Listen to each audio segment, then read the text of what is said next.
Hail to all, this is Bear Nerd Fun, and you are with Fourth Wave Late Edition, and we've got Final Death Star, Hail. Sporking News Podcast, and Wes Moody.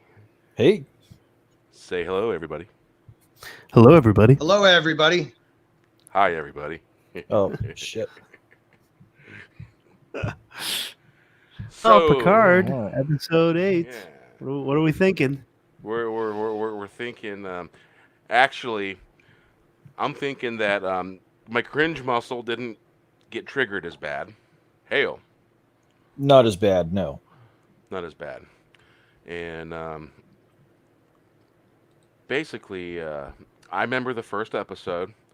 Wasn't I complaining about the cringe muscle above my eyes hurting? Yeah. I think we talked about that in that last. We talked about that a lot because it was seriously, my eyebrow was stuck up and one eyebrow was stuck down, and I couldn't undo the ironic eyebrow up down thing, and so that's the cringe muscle. That's a new medical issue called the JL. Yes. Yeah, I got that one in episode 3. Call that JL-itis. JL-itis. Yeah, I have a case of the Picards. I can't stop shitting myself because it's just so the Picards. The Picards. Picards. I got a P problem. A Picard problem. Out my butt. I will say the first. I went there. Yeah. Well, this is the late edition. It is. The first sequence with the. Well, I guess we should say spoilers, because this is the Picard reaction. So yeah, I haven't even seen it, so spoil the hell out of it. Oh yeah, that's right. We're spoiling it for you. The first sequence with the little ritual thing there, the Night Sisters of the Round Table. That kind of got cringeworthy though. That was a little ridiculous. Some of the reactions, it just seemed like over the top, and they're shooting themselves and tearing their eyes out. It just seemed melodramatic. What happened? You see you see what would have been more appropriate. They were being so melodramatic, their heads literally should have exploded from the pressure. Yeah, you had one lady pull out a phaser or disruptor or whatever and blow her brains out, and then you had some lady beat her up. She beat her own. Were these the ones? I'm sorry. So these were they were like they were like the Reverend Mothers or something from Dune. I don't know. Gotcha. One lady grabbed a giant boulder and smashed her own skull in. It was ridiculous. One lady tearing her skin dug apart. furrows in her skin with her fingernails. Yeah. So what happens is it's the the one sister, the brother sister, the Romulans who are on the cube. It's the sister. She's there on this planet with the one lady who's one of the heads of Starfleet Command, the Asian one, who's the bad one, Oh yeah, so one that looks like Yoda. The one who looks like Yoda. Yeah, she was a little trivia here for you. She was the love interest of Daniel LaRusso in Karate Kid Part 2. She was the get the hell out of here. Okinawa. Yeah, it's her. She was beautiful. I mean, she's still pretty for her, for being dude, I had the biggest crush on her. Are you talking about the Romulan that was playing the triangle cards? No. The Asian one. Commodore the Asian one. Commodore O. Yeah, that's her. From No, it is not. Did you look that up? It is her. I recognized her immediately when I saw her from the first episode, and then I looked up to verify it, and it's her. I knew she looked familiar, but I couldn't figure out who she was. She's been in other stuff, Oh yeah, she has, but I didn't even realize that was her. In any other show, I thought she was a one and done. Oh my god, I love her now. I hope she destroys the universe. I'm rooting for O. Evil, but I like her, so it's nope. But I'm rooting for O. I hope she kills Picard and takes over the show. I'm rooting for O now. Well, the way the show's going, it might very well happen. Everybody's gonna die. Spoiler alert. Except for her. She's gonna run the universe. I really wish they would mysteriously all of a sudden fix the frickin' flying away ears. I have a theory about the ears, at least in the one where she had the sunglasses. that that the prop department, they were running out of money for reshoots, and they just like slapped some ears on her. Yeah, do you notice the sunglasses are like quite crooked on her too? In that scene, I couldn't get my mind off of that. They were very crooked. I'm thinking, I don't think they took time on the ears because you know sunglasses go crooked. It's because your ears are not properly sized or leveled out. And I think they just didn't take time on the ears on her, so it made her sunglasses all crooked. It's in the details. Everything's in the details. It was bothering me. What you guys are the fans. I'm not the biggest Star Trek fan. So is she Romulan or is she Vulcan? She's half and half. I don't even know. I think she's a half breed. Yeah, so that gives her. They just revealed it. Yeah, we're all pretty much getting the feeling that half Romulan, half Vulcan, because she did. I thought she was. She did a mime. I thought she was half. Yeah. I thought she was half. Yes, that's why I thought she was Vulcan. So I thought she was half Vulcan, half Gremlin. Half Gremlin. The Gremlins have the same ears, don't they? Yeah, actually. Sort of. Almost the same just exact a little ears. bit. They're looks a little like bit Gizmo. bigger. Gizmo. Yeah, I think she's supposed to be a half. They're like a half breed though, because I think they were all Romulans. Well, you find out again, spoiler. You find out that the Romulans are the ones behind the destruction on Mars. So it was them, and it all started from this vision that these Night Sisters had, and she was one of the Night Sisters. So they have this vision where, I guess it's like hell on earth. And that's the one that they show. They show the Doctor. What? Yeah. TV? The vision, right? The vision they show the Doctor in the last episode. Yeah. Hey, so what TV show was it? Doctor Who? When someone said hell is coming. Was that Doctor Who? Yeah, that is Doctor Who. Or am I thinking? Was there another show that also did that? Doctor Who did that. No, it was because they go to that planet. It was The Stand where they said hell is coming. Well, they do it in Doctor Who as well, and in Big Trouble in Little China. Yeah, Big Trouble in Little China. Yeah, they go and fight like basically Satan in one of the episodes of Doctor Who. They go into this like place that's like hell. No, that'd be the Doctor Who nowadays. This was an older one. Oh, I got you. Yeah, this is an older one. Early 2000 era Doctor Who. Yeah, I think so. I want to say it was a Tennant's episode, I think. No, wait, was it? Or wait, what was it? I think it was Tennant. Yeah, I'm pretty sure it was David Tennant. Yeah. From what I remember. Tell me more. Tell me more. So the sisters are blowing their brains out, scratching their faces off. Right. They have this vision of like hell coming to the universe, some like just destruction, planets exploding. You see Data very briefly in this little montage. You see so they take an android, which looks like more of like a robot, right? Kind of like what our version of a first edition android would kind of look like. And then it kind of morphs into Data. So I guess you're supposed to get the impression that the synths are, as they're advancing, they're going to lead to this destruction of the universe kind of thing. But it looks it drives them crazy, and they start killing themselves. It looks like puffy Data, though, not like Data TNG Data. Yeah, I'm sure it's probably Data now. Bloated Data. Yeah, I got you. Yeah.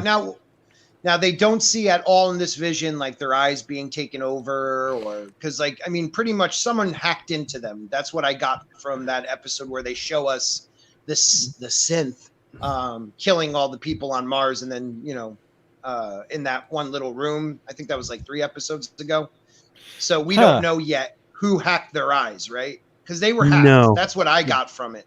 We don't. Interesting that you bring that up, though, because now I'm thinking about when you see Rios, the holograms, his eyes did what the synth's eyes did. Now that I'm thinking about it. Huh. What? I never noticed that. I didn't notice it either until you just brought it up. In the episode when they started asking him about what happened on his other ship with his captain, and he was talking about Jana, another spoiler alert there, Scott. Apparently, Dodge and Soji are descended. Bruce Maddox went to an alien. It's convoluted, and they keep retconning the retcon of the retcon. But Bruce Maddox went to an alien planet that had AIs, and I guess Soji's the original Soji in Dodge was named Jana, and she had a twin brother who was also a synth. And I guess Bruce Maddox, it's not clear. It's convoluted. It's so convoluted. Yeah, I'm not sure if they were supposed to, if that was referring to their previous versions of them, like the previous version of Soji was Jana, because I don't think Jana, it was. That's a familiar name. Yeah, Is that Jana. from something Jana's else? a familiar name for me too. I'm trying to think of what it's from. That is definitely from something else. Jana. That was used in either a different like show altogether, or now I got to think about that. What I key in on Jana. Jeddah was I think, one of the planets in Star Wars. Jana, just another non-existent airline out of Las Vegas. CIA flights. That's all I can think of. CIA flights. The black flights out of Vegas. Yeah. Yeah. The Jana flights. I think Bob Lazar was on those, wasn't he? Yeah, yeah, he was. Oh, maybe that's why that name sounds familiar. Yeah. Okay. Yeah. He was on those flights. Yeah. Yeah. So that's interesting though that the eyes are the same. Yeah. And also the circle of women. You remember the female XB with the red hair that was flipping the triangular cards? She was in the circle of Romulan women that got that information from that stored memories, they called it. Oh, that's why she thought she was the destroyer. Maybe that's why she knew she was dangerous. Yeah. Because so is it going back now to the first set of twins, and that's why they're holding this set of twins accountable for what's going on? Like, I guess one's the destroyer, one's the, That seems to be the gist. Yeah, basically, Sentinel asked a question. Sentinel asked a question. What Mr. H reviews? I don't know that. Is that a different channel? Mr. H reviews. I feel. He said if you don't know, he posted a video yesterday. The Picard season finale has been leaked online, and there's a link there. What? Oh, interesting. I guess that's a link to his Mr. H reviews videos. Wait. The Sentinel? Are you talking about the script leak, or the actual finale, the actual video finale? Because I've heard that spoiler alert, that Rios is revealed to all the Rioses are revealed to be, including Captain Rios. They're all holograms, supposedly. But then, what happened to the real Rios? Dun, dun, so dun. even the captain, the one that's supposed to be real, that's drinking and a PTSD, suffering from PTSD in this episode. He's supposedly a hologram. He was programmed to have PTSD. That is ridiculous. Well, so there's one of them that you see. Okay, so there's a scene in this episode where it's all the Rios, all the versions of them. I think there's like 5 or 6 of them, and they're all in the room, and they're all talking to each other. And it reminded me of the CW show The Flash, where you have Tom Cavanaugh's character, Dr. Wells, and in multiple episodes, they've used a very similar scene where he has different versions of himself from all the different Earths, and they're all, very different, and they all kind of talk to each other and try to coordinate with each other, but they're also different. It's kind of comical scene. Tom Cavanaugh does a great job, but it reminded me of this scene. They just took the same idea from that show and just copy and pasted it into this scene. But there's one of them in this show, the Rios. One of them is sleeping. One of the holograms is sleeping. And Bear, I think you pointed out, you're like, he was programmed to be sleeping. And it's like, that's so ridiculous. Why would you program a hologram to be sleeping? And then yet, if this is true, that these Rios are all holograms, then you have also programmed a hologram to have PTSD. Yep. Yeah, that is the dumbest thing I've ever heard. Wait a minute. You see Rio sleep? Because that's one thing I've always wanted. I don't notice him ever. He's always awake. You see him sleeping. You see, you do. You don't see him sleeping. It's just the hologram version. He's like napping on the couch. I don't think we've seen him. Okay, that's ridiculous. Oh, yeah. But you never see him sleep. He's always playing soccer. Wait a minute. Yeah, I don't think I've seen him. Wait a minute. We actually the guy with the Scottish accent that was sleeping. He's Rios. Yeah, he's one of the Rios. Yeah. No. He's Rios. They didn't show his eyes flashing. at all. Oh. So the real Rios is the one that was sleeping. Yes. Which one's that? Which hologram is that? He's the engineer. They introduced. So maybe that you have a valid point. That just occurred to me as you guys were talking about. It's like, wait a minute. I thought they were. I have the feeling that they were just doing that as a writing gag, to make people kind of chuckle, even though it didn't make sense because they don't think this far through the storyline that you wouldn't have a hologram sleeping. I don't know if that was really supposed to be the real. I don't think they're smart enough in the writing to. I think it was just like, let's make a hologram who's sleeping and lazy. He's like one of because they're all different personalities. So this is the one that's like lazy and doesn't care, and is like he'll be taking a nap, even though that doesn't make sense. But I don't think the writers really thought that far through. Yeah, that's what I think too. I don't think it was the real Rios. But by the way, so they introduced the engineer hologram, and the engineer hologram talks like Scotty. Yeah, he is a Scottish. Oh my accent. god! Yeah. Can they do anything cornier? Well, here they could have, but don't here's 2 episodes left. Here's the thing. I was wondering why they didn't give the navigation hologram a Russian accent after they gave the engineer one a Scottish one. Here's the thing. I heard a mixture of accents. There was a Scottish accent, and then what I started hearing was a little bit of a Norwegian accent, and then a little bit of an Irish accent, and back to a Scottish accent. That's what I heard. That could also be because the actor just isn't, a master of. Well, let me ask you a question: Was this supposed real Rios talking to those guys? Was he with? Okay, they were all. Yeah, they were all talking. Has the medical one yet told him that she killed? Maddox, because I'm freaking really confused. No, the EMH didn't. They deduced it. See, there's a bit of stupid deducing going on, and Picard, they found out though. Yeah, Picard did like what Riker did in the last episode. Well, I think you are lovers with Bruce Maddox, and that you killed him. You're going to stay. And by the way, Patrick Stewart in this episode and the last episode sounds like Patrick Stewart again for some reason. It's welcome. Yeah, like there's moments here and there that the show actually sort of feels like Star Trek, and there's some good stuff, here and there, but it's not enough. It just lacks. It doesn't feel like Star Trek all the way through, and it lacks a soul. I made this analogy, like the set pieces, the just ship itself. It's very empty and dark, and it doesn't have a heart. There's no color to it, right? And that's kind of like a metaphor of the entire show. It's like heartless and colorless, and it's empty, and it's just there's not much to it. I can't get over this idea that in 14 years it changed from a government and people of the human race wanting to help all, and we're past anger, and we're past war, and we're past this, and we're past that, to this everyone's backstabbing now. It's a dystopian look at the future. Like, I just don't get how the world and the human race went so backwards in 14 years. Like, it's the dumbest concept for a Star Trek show than I've ever seen, but I didn't watch Discovery at all. So it's a huge shift.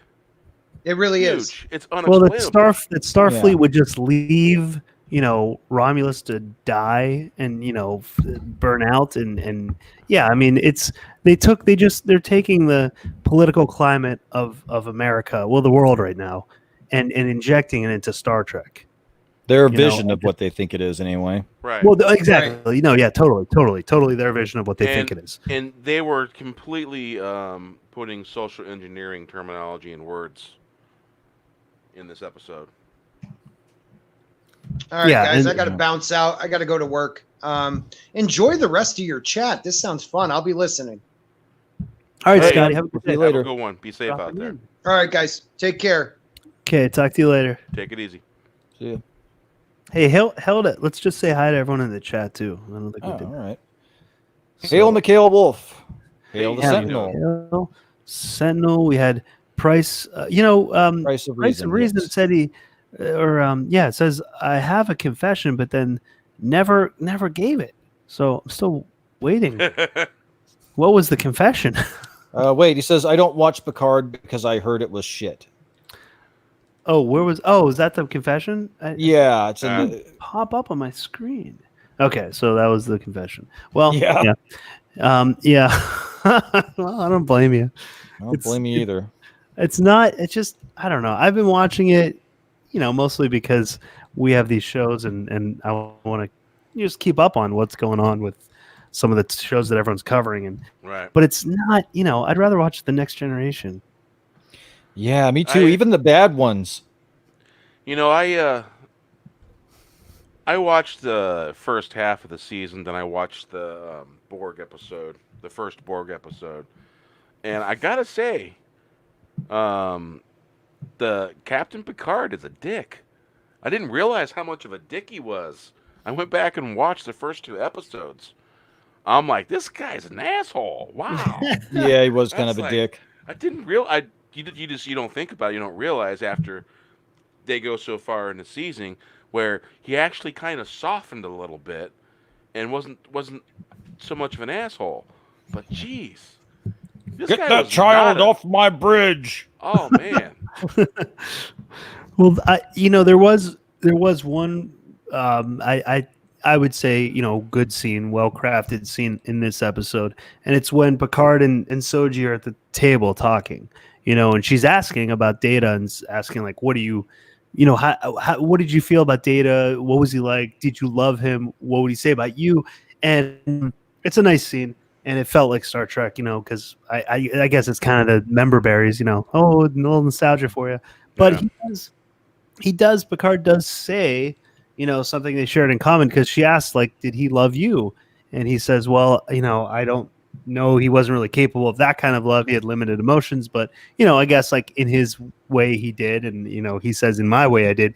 And he says, I guess that's something we had in common, where he wasn't good with being close and having close human emotions to people, so that kind of goes to with what you're saying, Bear, that, he was kind of that character.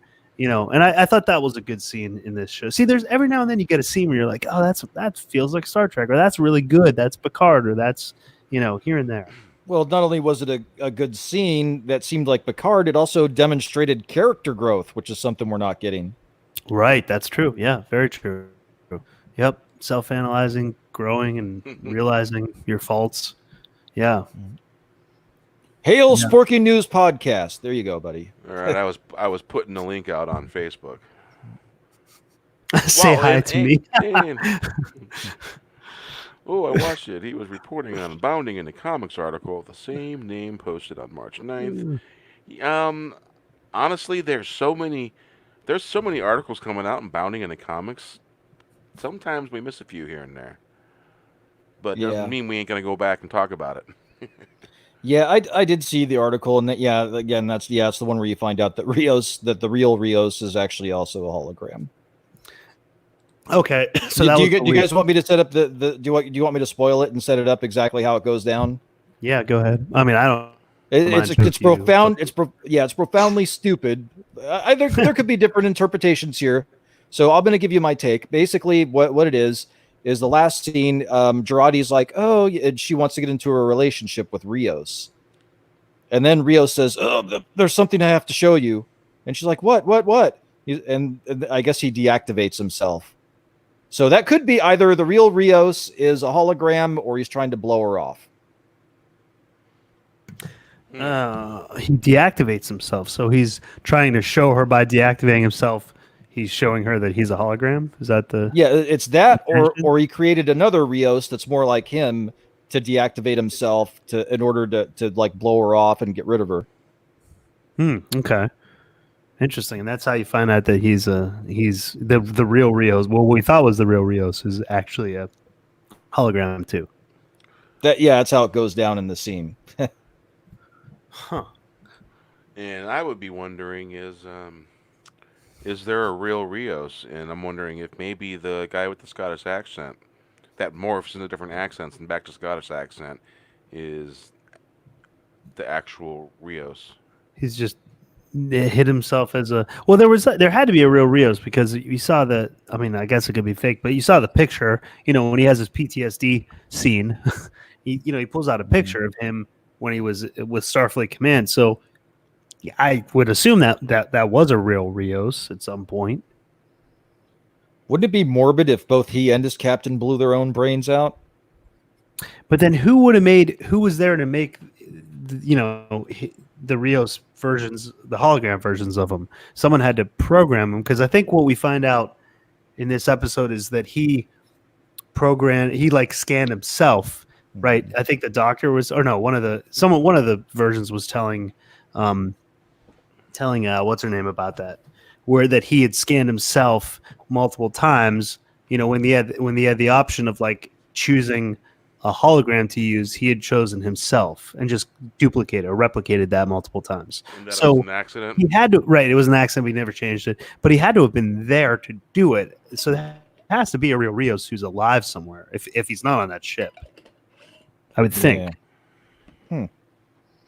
Yeah, I don't know. It's pretty convoluted, and this writing team, they're just going to drop it probably. We just never find out. Wow. This show is so uneven. It's uneven the way that Discovery was really uneven, which does make it makes sense because you basically have the same creative team behind it. Bad Robot. Or Secret Hideout or whatever it is. Hideout, whatever they want to call themselves. It's the same group. Yeah, and then okay, so let's talk about the scene where he gets told to shut the F up again. Yeah, the admiral that said the sheer fucking hubris tells Picard off again. He tells her that she's what was the exact words he used? He told her she's a waste of space or waste something. Of space. Yeah. At least he gets a word in this time. He says you're a waste of space. Yeah, so good. But it's about time he defended himself. Yeah, right. They at least gave him a chance to defend himself. You remember when Kathleen Kennedy said, "There's no stories to pull from." Yep. Well, look at the title of this. Star Trek Picard showrunner Michael Chabon believes it's impossible to recreate the next generation. Star Trek needs to evolve. Bullshit. Bullshit. And I say again, bullshit. Yep. Michael Chabon, you're a hack. You need to get out. If this is evolution, I'm praying for the missing link. Where is it? This is devolving. This is de-evolution. It's de-evolving, yeah. Completely. I mean, look, you had, I thought the first JJ Star Trek movie, it was pretty good. It felt more Star Trek. I mean, so if you want to say it needs to evolve, I thought it evolved, I guess, in that movie to an extent, but it still felt like Star Trek. It wasn't perfect, but it still felt like Star Trek. This doesn't feel at all like Star Trek. I don't think that's evolution. Evolving. No, it doesn't feel like Star Trek at all. I mean, there's like mass murder and torture porn and fucking sister fucking. I mean, what the hell's going on? Yeah, it's got an identity problem. It thinks it's a police show. It thinks it's an adventure show. It thinks it's a sci-fi show. It thinks it's Star Trek. But wait a minute. It thinks it's an investigation program. Well, yeah, the first couple episodes, 1 and 2, I was like, we're watching like, CSI Space, CSI Deep Space. It felt like a cop show. I don't know if it was the first episode or the second episode. I heard SG-1 music for a little bit. Yeah, Stargate, TV show, music. I heard like 3 or 4 bars of it. I'm like, that's definitely that. Well, I think they've pulled from influences from other shows, even set pieces possibly, right? Weren't we talking about the ship being possibility? It looks. Look, yeah, it does. I mean, if it's not, man, boy, they're real big on copying. Yeah. Obviously, I mean, look at what happened to Anas Abdeen, which justice for Anas. Right. And, yeah, I mean, I have I mean, if I didn't have any doubts already based on the giant blue tardigrade and the similarities between the characters there, boy, man, I mean, you look at both Discovery and Picard, and the homage, quote, air quotes, is strong with these showrunners. Got like the look of Tron Legacy in the board cube. You've got, dude, like, oh man, I can't even start. It's so much. So much stealing going on, in my opinion. Yeah, it definitely seems like they're borrowing quite a bit. Even like I said, even that scene with the multiple Rioses, it seemed like it was right out of the Flash show. Yeah, it took me a second. That was in season 2 or 3, right? Yeah, I think it was season 3. Three is I think when they first brought a couple different ones in. I mean, they've done it throughout the show, but I think it was in season 3 they did it for the first time. Yeah. You had the hipster surfer dude, and then and then the nerdy one. Yeah, I remember that. There was like the one who has 20 wives, 20 ex-wives. It's pretty funny, and they're all kind of geniuses in their own crazy way, but they kind of dispute with each other. It's a very similar scene to the one in this episode. Yeah, I've got some images. I'm gonna send them to myself on Twitter. We're gonna take a look. Okay. And not saying that that's always bad. You can borrow things, and everyone copies to a degree off of other people. But it depends on how far you go and how often you're doing it. Where it's like, do you just not have any original ideas, and are you copying most of the scenes and sets? And and if you're gonna rip off like a little guy, I mean, give the little guy some money, all right? I mean, come on. You're spending way more on lawyers probably than you could have given the little guy, and give him a credit too. Yeah, I guess that's studio arrogance. Mm-hmm. Big time. Yeah, the Sentinel says all these hacks do is hijack very successful IPs with a large fan base because they know they will have a much larger platform to get their propaganda to the widest possible audience. Of course. Yeah. Hey, what's up, CJ? That's the name of the game. Yeah. Hey, CJH. Exactly. Yeah, that's the name of the game. They use these platforms, and they tear them down while pushing their agendas, and they don't really care about the IPs. Nope.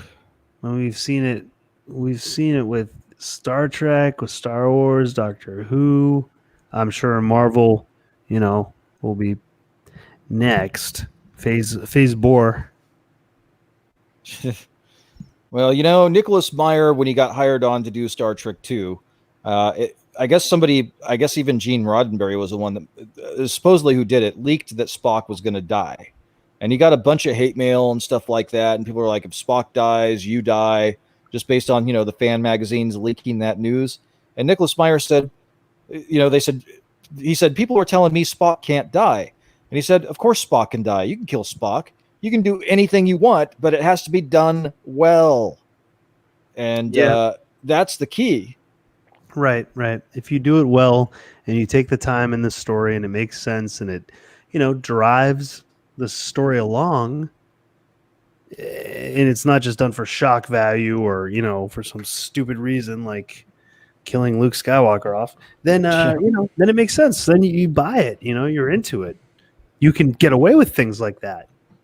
Yeah, but I mean, have him die from overuse of the Force, and you make him a punk in the whole movie. It doesn't work. You have backlash. No. Yeah, definitely doesn't work. Okay. Or Picard getting told off pretty much every episode. Finally, I mean, he stands up for himself in this one, but how long did that take? And she still got the last word in with the "shut the fuck up." Yep. Yeah, that's true. But at least he does get. Well, the only times I've noticed he gets to yell at someone is, when it's with the last episode, there was just a little scene where Riker says something to him, and he says like Jean-Luc. He's trying to I guess convince him. I forget the line, but he's trying to convince him not to do something, and he just kind of looks over him and says Will, kind of dismisses him, and. Mm-hmm. And Will kind of shuts up, It's like, okay, that's very Picard and Will, obviously, that was his command, his captain and everything. But, I also thought, well, there you go. There's the one time he gets to tell someone to shut up and they do what he says. And, it's the other white guy in the show. Oh, that's another thing I want to bring up. The last episode. Okay, so in Star Trek Discovery. Go on, continue. Star Trek Discovery, they were really, really leaning into Alice in Wonderland references. At the very beginning of the last episode, not the very beginning, but when he first arrives on the planet Riker is on, what do you see? You see a little girl in a forest chasing after a rabbit. That's interesting. Yeah. Yeah, I gotta say, I believe with I definitely agree with what the Sentinel's saying there for sure. They're sadists. They enjoy damaging stuff and then watching people squirm from it. Absolutely. Yeah. Mm-hmm. All right. This is basically outside the window angle of the La Serente. Did I say that right? La Serente? La Serena. La Serena. And the next image I'm going to show you is that one. That's the La Serente. The last one was the La Serena. You see this cross member stuff. They even sound the same. Look at this. Can you see the cross member here? Yep. On the wall there. You see this cross membering over there? Yep. It looks really similar. And the lighting too. You know, that kind of looks like the sick bay of the La Serena. Because this it right does kind of here, look like the sick bay. This is the cockpit right there. Minus you got the stairs there, but they could easily just take that out or cover that up. Huh? They even sound the same. Yeah. Rocinante, La Serena. Yeah, it's very similar sounding. Wait, flip back to the last picture. Yeah! Wow! Damn! It's really similar. The lighting and everything. Wow! Yeah, the lighting's similar. The guardrails. Oh, I mean, either they copied it or they just took the set and kind of adjusted things and repurposed it a bit. all right, let's do this. The homage is strong with that one. Yeah. Yeah. I mean, yeah, the colors like.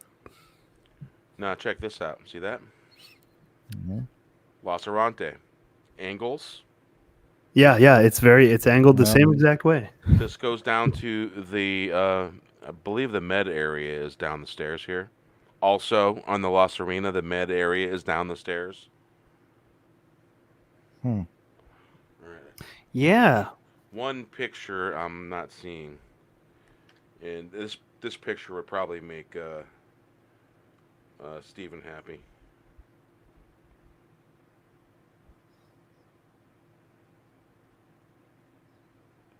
Where'd it go? All right, here we go. Oh, looks like Scott just found out that Tom Hanks has corona. Oh, I thought his wife had it. I didn't know he had it. They both do. Yeah, they both do. Him and Rita Wilson both have it. They're in Australia. They were filming a movie and caught it somehow down there. Oh shit. Well, if they die, yeah, it'd make big news. Yeah. We'll have a conversation about that off live. Yeah. Yeah. All right.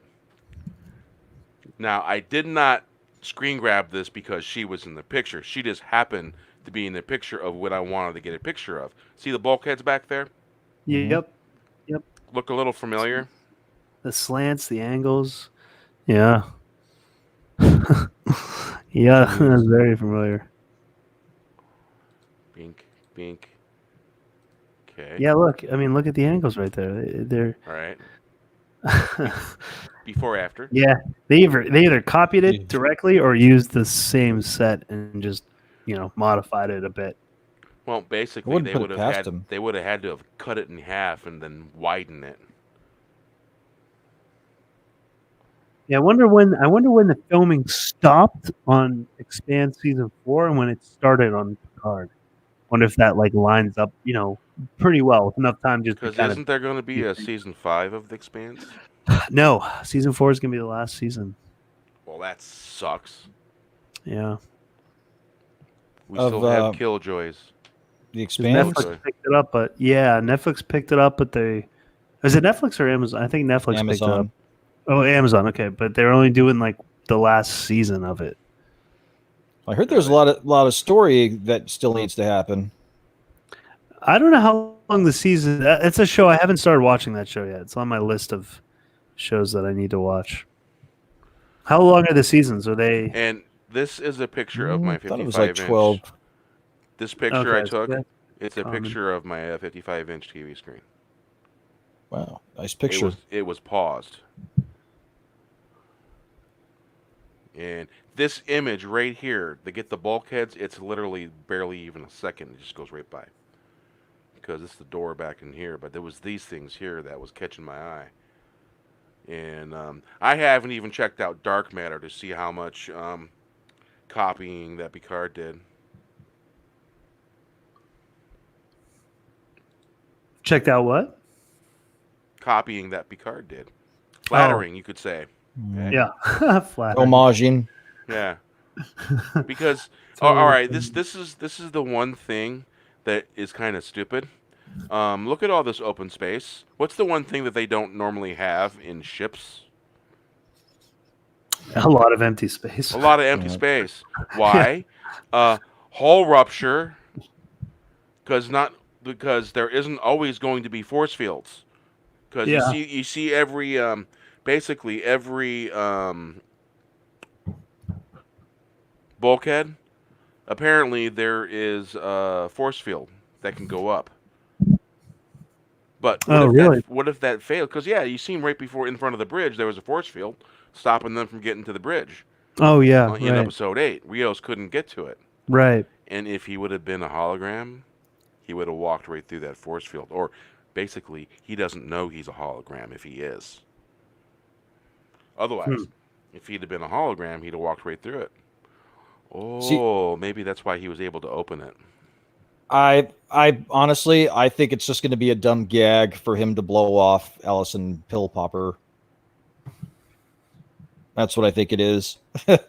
I think he is going to be real. He's just going to make another hologram that looks more like the real him to get rid of her, which actually would be kind of funny. Now that I think about it. If he just makes a fake one, so he can get the drop on someone. Yeah, just so he can tell Allison Pill Popper that he's not interested in a relationship with her. Well, he's smoking he smokes cigars. Would you hologram be able to do that? He's physically manipulating the real world. Yeah. And smoking cigars. I mean, he's not a Force ghost in Star Wars after all. Unless he's smoking holographic cigars. Because basically, Yeah. When we first seen this guy, he produced a bottle of tequila. Right, he was drinking from tequila. all looks, a very, very expensive bottle of tequila that shouldn't technically exist because it's a bottle of tequila that we have now in the real world right now. Well, didn't they mention a Walkman too in this episode? Yeah, they did. Oh, they mentioned a Walkman. they looked at a picture when he's having his PTSD moment. He pulls out a picture and it's like him and his old captain. Oh. And she's like, "Oh, what is that? His Walkman?" I mean, it's not a picture from like 3,000 years ago in our timeline. This is. Would a Walkman survive 3,000 years? Maybe. I don't know. I think we're not making it up, chat. They actually did reference a Walkman in Star Trek Picard in the 20th century. They mentioned a Walkman. This show takes place in 2377 or something like that, right? I think it's like 2490. It's 2399. It's 2399, and they're mentioning a Walkman from 1984. Yeah. Yeah. And remember, and the fact scene wasn't too much longer after the Walkman scene. Oh yeah, facts and theory, theory and facts. Fact, not theory. And here's a little thing. That saying is a social engineering saying. Oh, the fact. Yeah, you were saying the fact. Yes, they say it a lot in TV shows. They say it a lot. So it's social engineering. They say it on social engineering. It's that. It's the same thing. It's the same thing that they say in Discovery. We are Starfleet. No one ever said that shit. You know what I'm saying?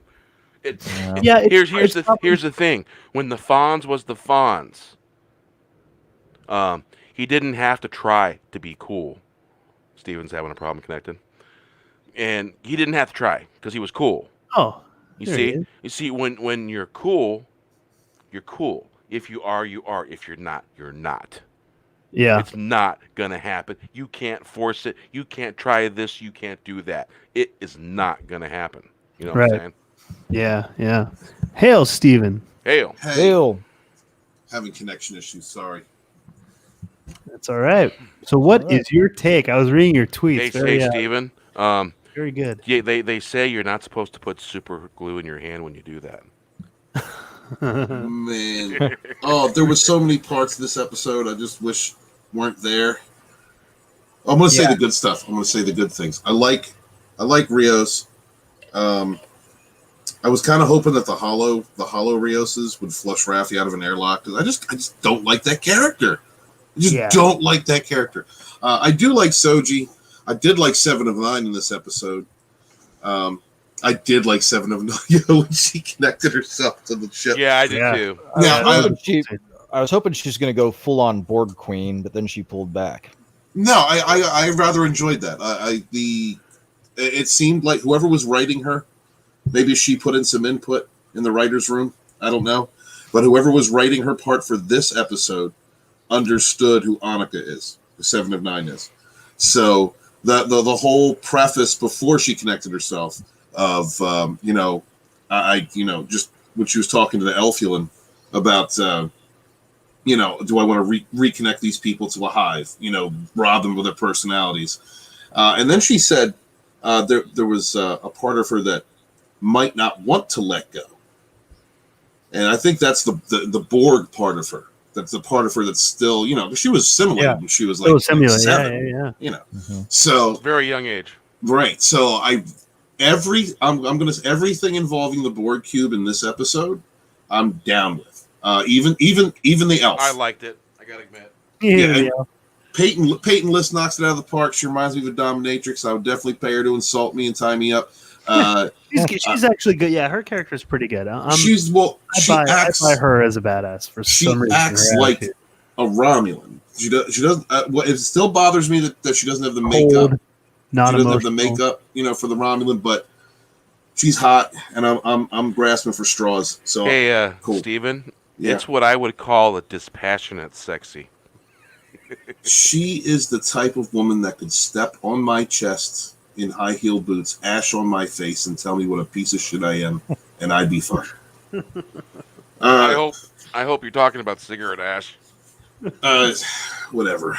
So no, Peyton did really well. Peyton List, Jerry Ryan did really well in this episode. The scene between Picard and Soji when they were eating. That was my favorite scene. Yeah, we talked about that. That was a great scene. Good scene. I like Soji, to be honest. I'm not hot on the whole Data's brain sperm mater thing.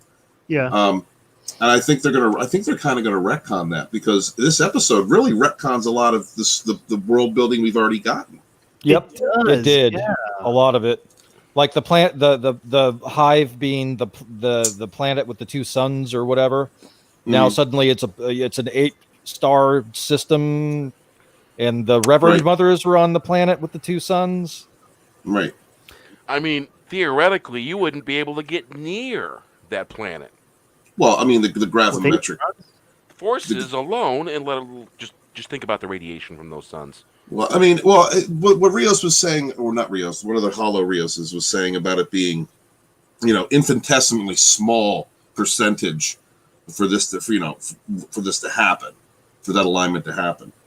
That I'm okay with. Going into like an ancient 200,000 civilization and all that, I'm down with that. They've already done that before. That's where the gateway in the Borg cube comes from, an ancient civilization. There was another one that was brought up in DS9.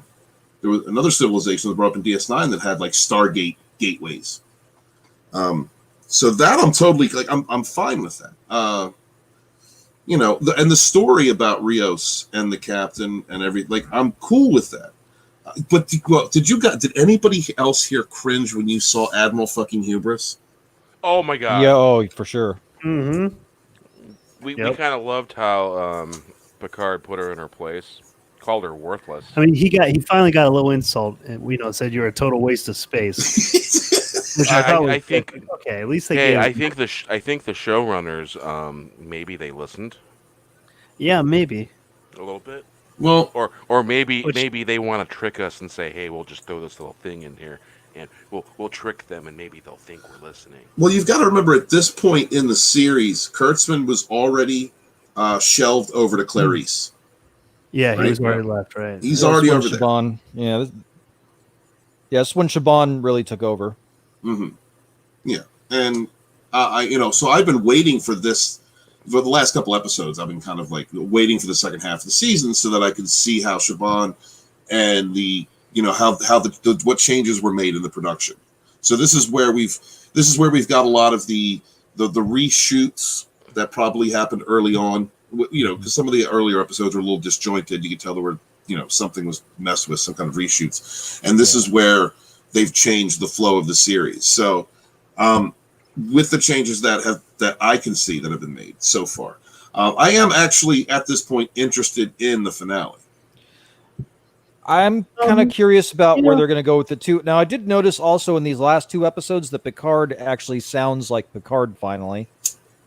Vocally. When he's not getting yelled at by a woman, yeah. Well, I mean his actual voice. He sounds less like an old man and more like the Picard of the series. Yeah, especially that bridge scene where he sat in Rios's chair.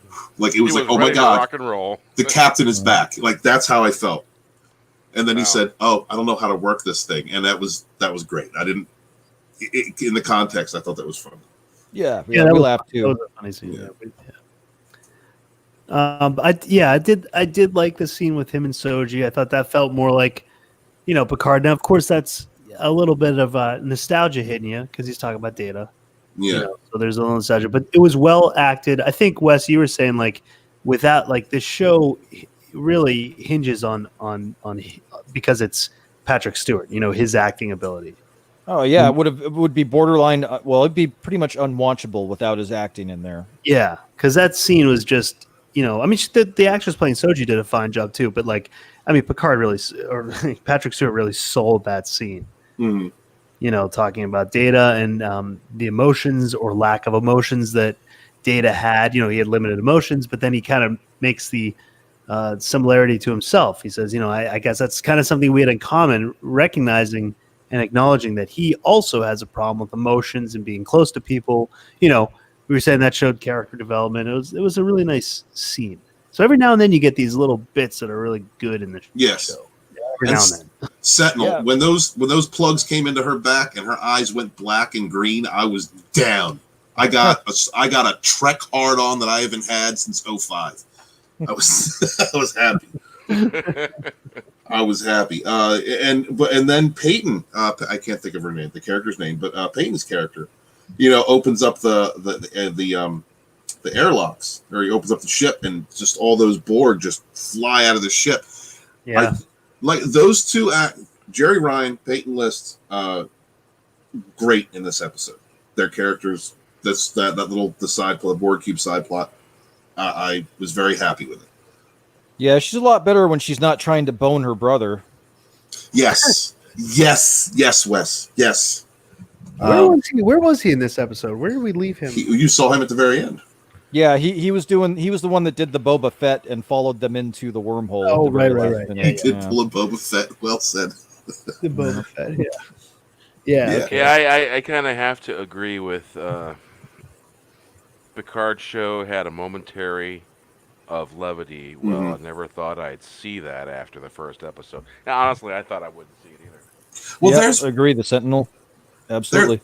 There have been moments all throughout this show where I've been like, okay, but it gets mired down with just a lot of gobbledygook nonsense that just doesn't need to be there.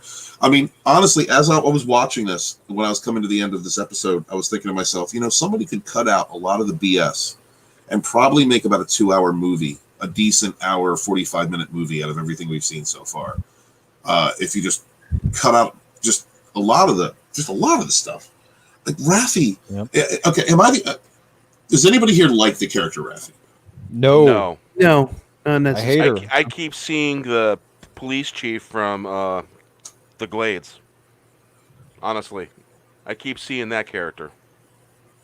And then when I'm not seeing that character, I'm seeing what some would portray a stereotype. You know, it's a stereotype. Well, it is.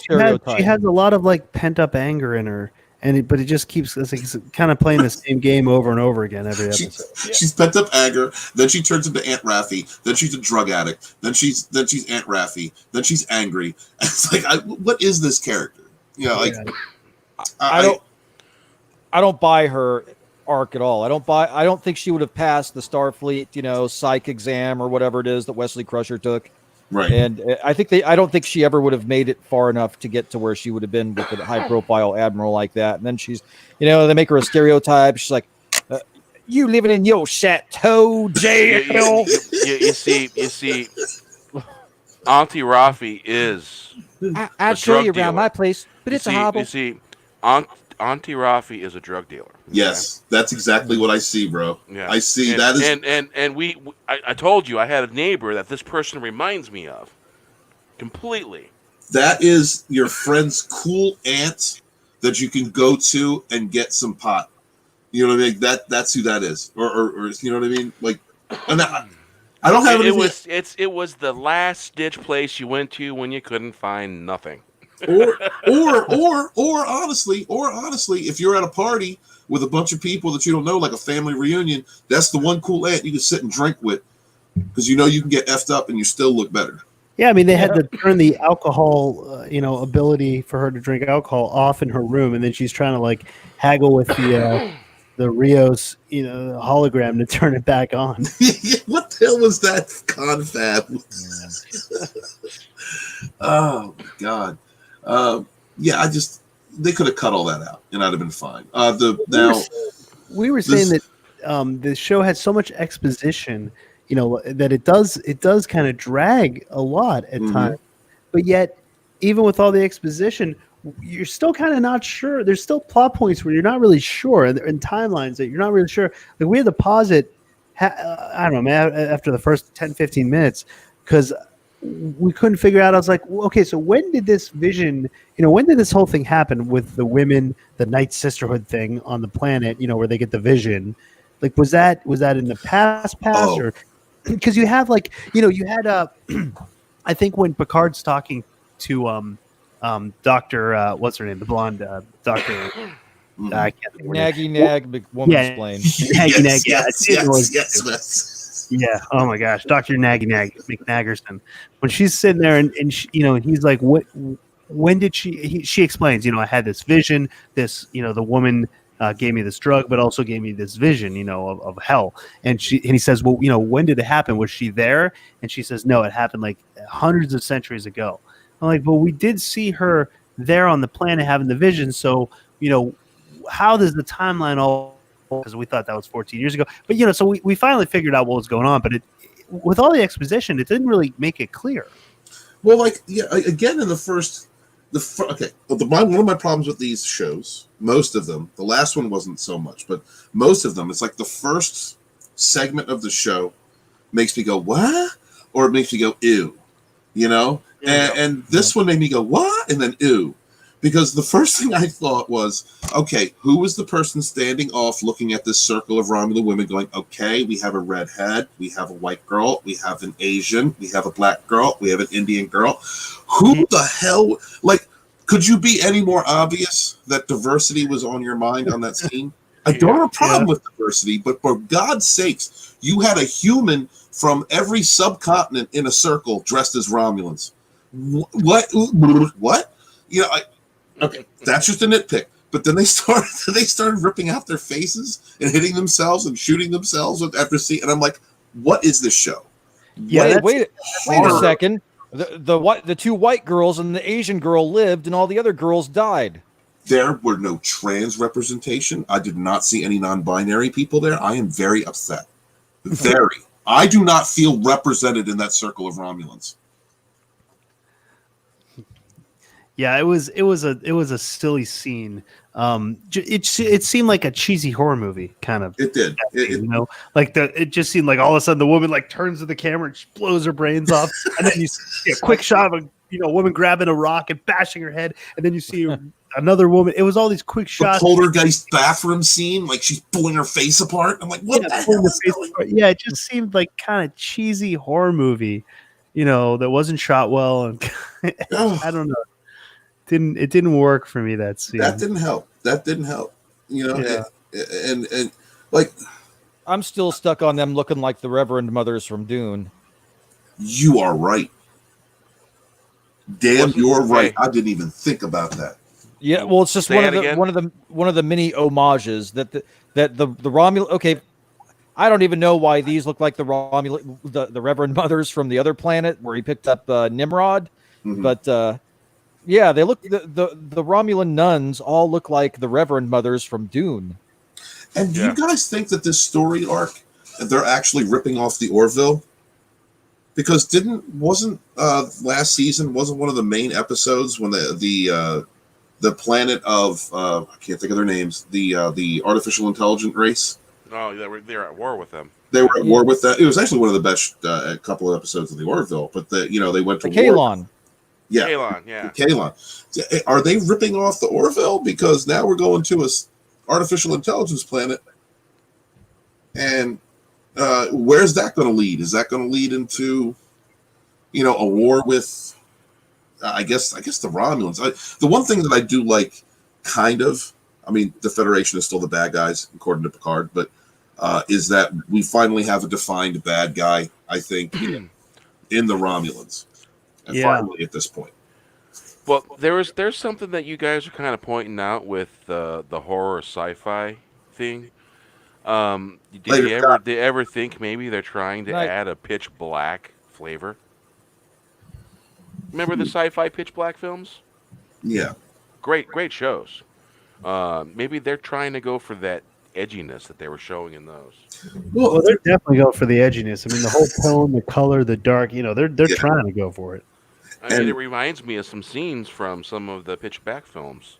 And in some aspects, it's done correctly, in my opinion. The Borg, most of the Borg cube scenes, with the exception of sliding through hallways with your lover, like that. Aside from those things, I think the makeup for the Borg, the ship, the updated kind of look of the Borg cube, I like that. Well, see, they ripped it makes sense with the Borg cube. It makes sense to have that kind of tone. But for it's like their ship has the same sort of coloring and tone. It's a lot of the same. The only time you really get color is if they're on a planet or if it's a flashback scene. Mm-hmm. But the Borg cube, you notice that they're homaging Tron Legacy for the look of the Borg cube too. No doubt, Wes. I gotta hang out with you more often. You're right. Hey, Scotty, take it easy. Telling you. Don't work too hard. See you, Scott. Go build some stuff. Don't catch a coronavirus down there. Yeah.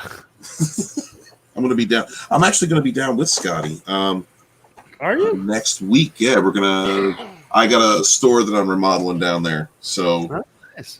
I'll be hanging out with him for a few days. I'm going to bring my laptop because apparently his Chromebook, whatever he's using, is shitty. So I'll bring a laptop. Very cool. Make a video or two. Yeah, it helps to have a decent laptop to stream with. It does. Sure. Yep. Going back to Wes, what did you call the doctor? Naggy Nag McWomansplain. Naggy Nag McWomansplain might have taken the cake as the most useless character in this show from Raffi. In this episode, I am more annoyed by Naggy Naggerson McWomansplain than I am with Raffi, honestly. At least Raffi has some comic relief. A few words come to mind. Nag. A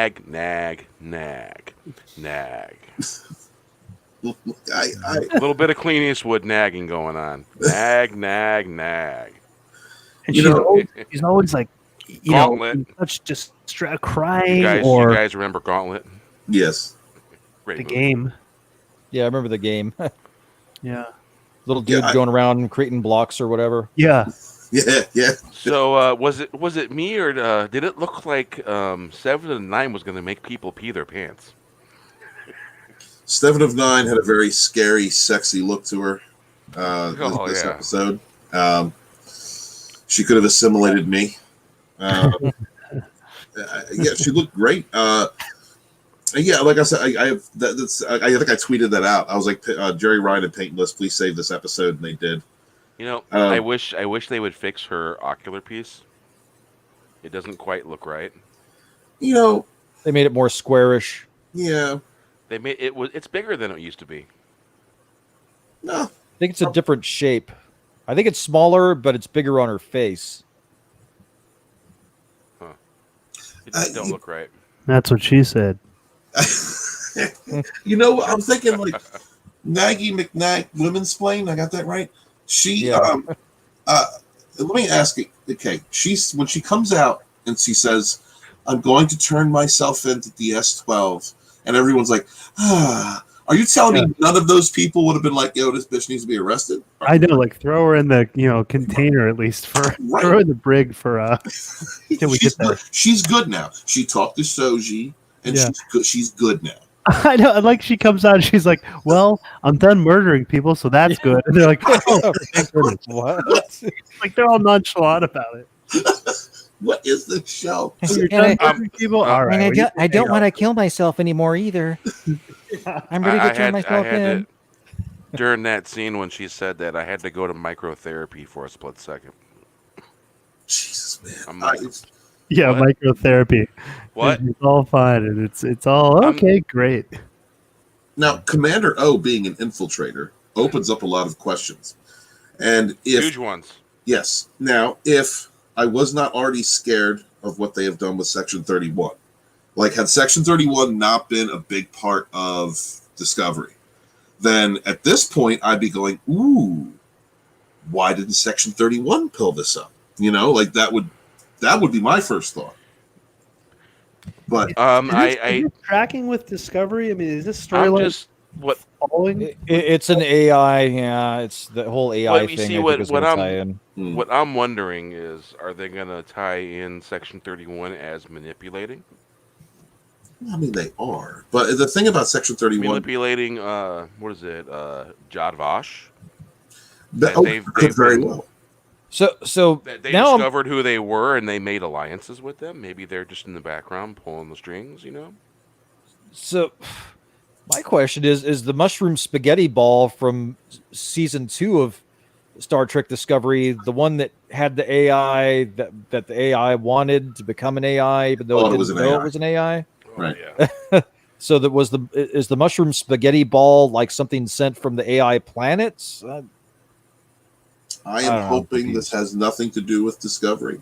I've been hoping that since the very first episode of Picard when they showed us Worf. Oh, man, I made a video about it.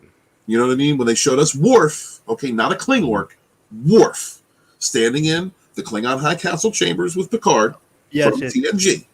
I was like, okay, this is my hope that this is not connected to Discovery. And fortunately, unlike many of the predictions that some of us have made, that they were going to have a statue of Michael Burnham somewhere, they have not done that. So I'm hoping this is, the prime, as close to original universe as we can get under the CBS All Access banner. Well, let's not forget Michael Burnham is classified, so Yep. Oh God. Sure is. So maybe Commodore O's gonna drop that bomb on us pretty soon. The Discovery shows up out of nowhere. Oh, you mean Commodore O that wears elf hat? Look.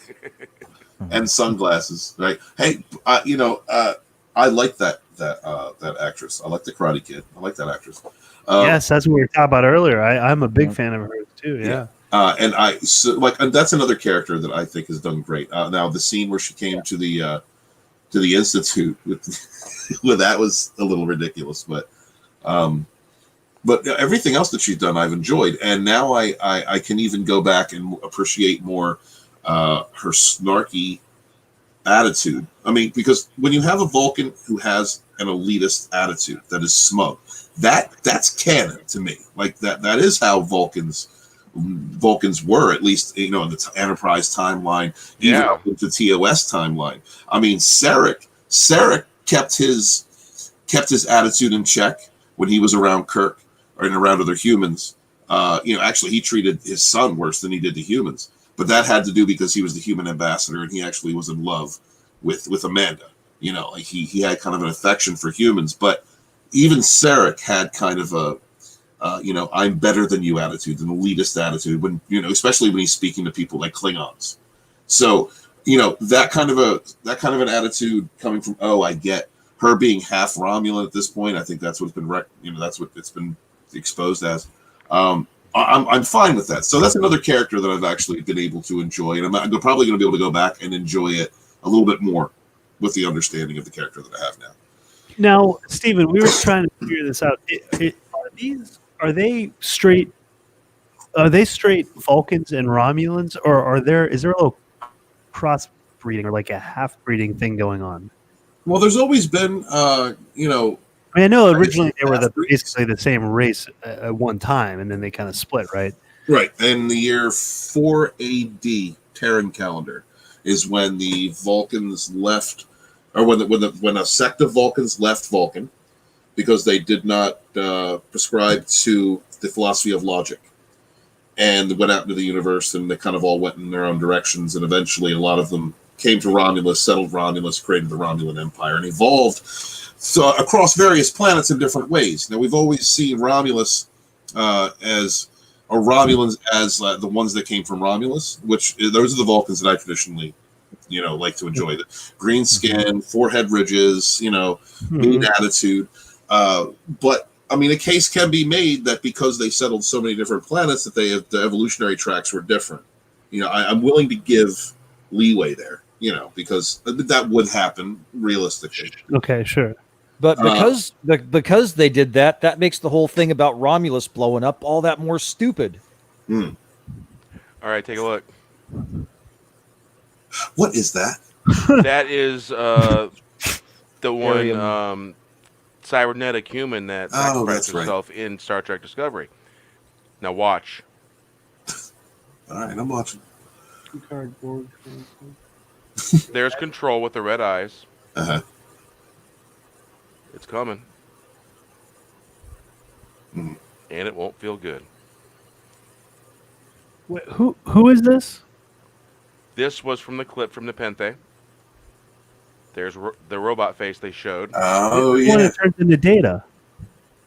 Right. This morphs into Data.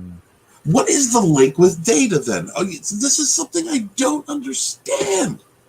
Okay, like that's what we're trying to wrap our heads around. Yeah, we don't get it. They're almost retconning episodes 1 and 2. What? Why do you need the whole Data's brain sperm thing? Why do you even need that? Well, because we found out in this that Soji and her I guess her sister had previous versions, right? There was Jenna, and then I forget the brother's name. But so if they had Sunflower.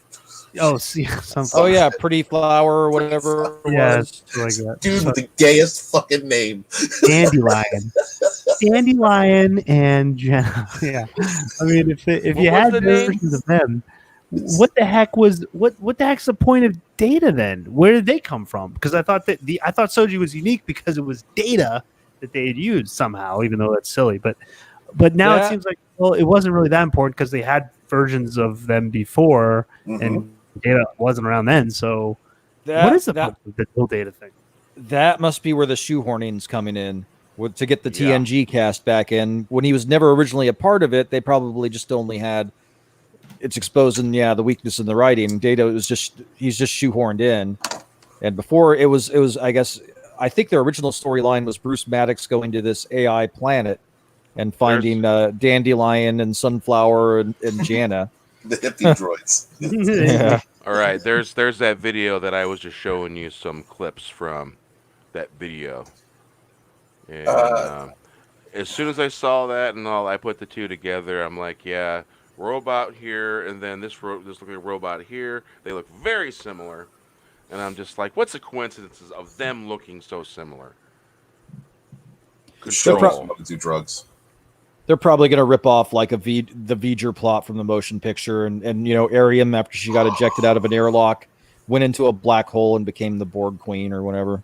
Dude, if they reach back to V'ger, to try and explain this, because they had to take a transwarp conduit to get to this place. 25 light years in 15 minutes. Yep. Yeah, That's that's fast. what they said. 25 light years in 15 minutes. Yeah. Yep. All right. Predictions. What the hell's about to happen? Anybody? Definitely, it feels like there's going to be a reemergence of the Borg. Well, they kind of seemed to almost activate at the end of the episode there when Seven. Yeah. Also, what could end up happening is they could be a war between the Borg and the synthetics. They're going to bring in an entirely new race. They're going to bring in an entirely new ancient race, older than the Federation, older than the Romulans and the Klingons, and that's where they're going to do this. They're going to try and if they can pull it off, more power to them. But I think that's where they're headed to. Bringing a whole new race that's unconnected to anything in the past, yes, and I think they're going to do it by saying that the emergence of this life form, these whatever the hell they are, Soji, like androids, because of this, because they're tying it into this planet and the 200,000-year-old civilization.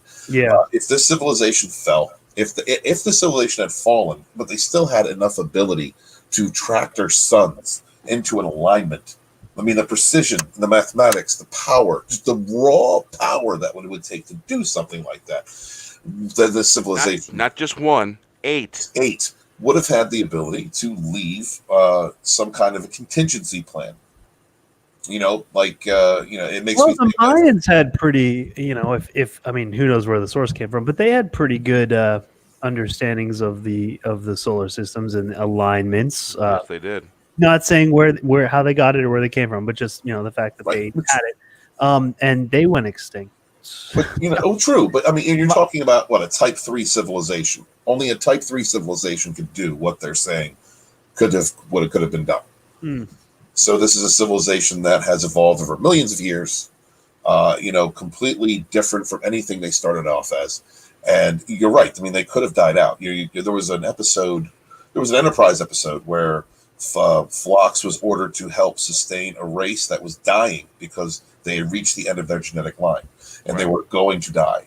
And there was a Neanderthal type race that lived there. Was not as smart, and they were going to take over naturally. And Phlox, it was before basically an episode that was basically kind of like the foundation of the Prime Directive, and Archer ordered him to save them, and he said, "I can't. This is the end of their evolutionary line. It would be unethical for me to interfere with that evolutionary chain." Basically, what they should have said is, you better start marrying in with them. That's the only way you're going to save your civilization. Yeah, that's right. Start fucking.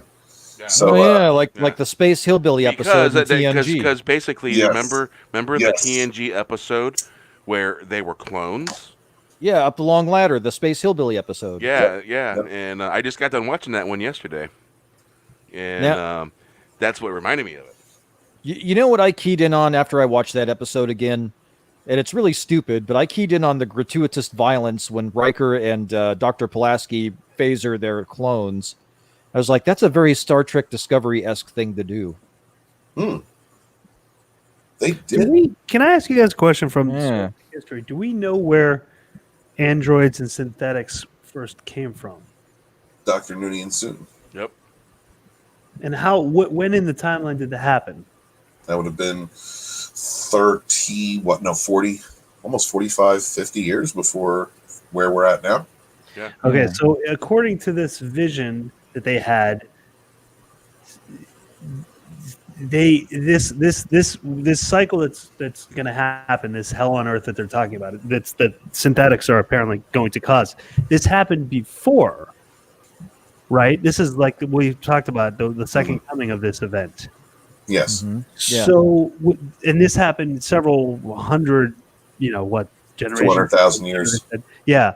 So does that mean It said several 100,000 years? No, Right. several hundred Centuries. 200,000. Yeah. I think they pinned it down to Right. 200,000 years. Yeah, it was like several hundred, 100 centuries or whatever.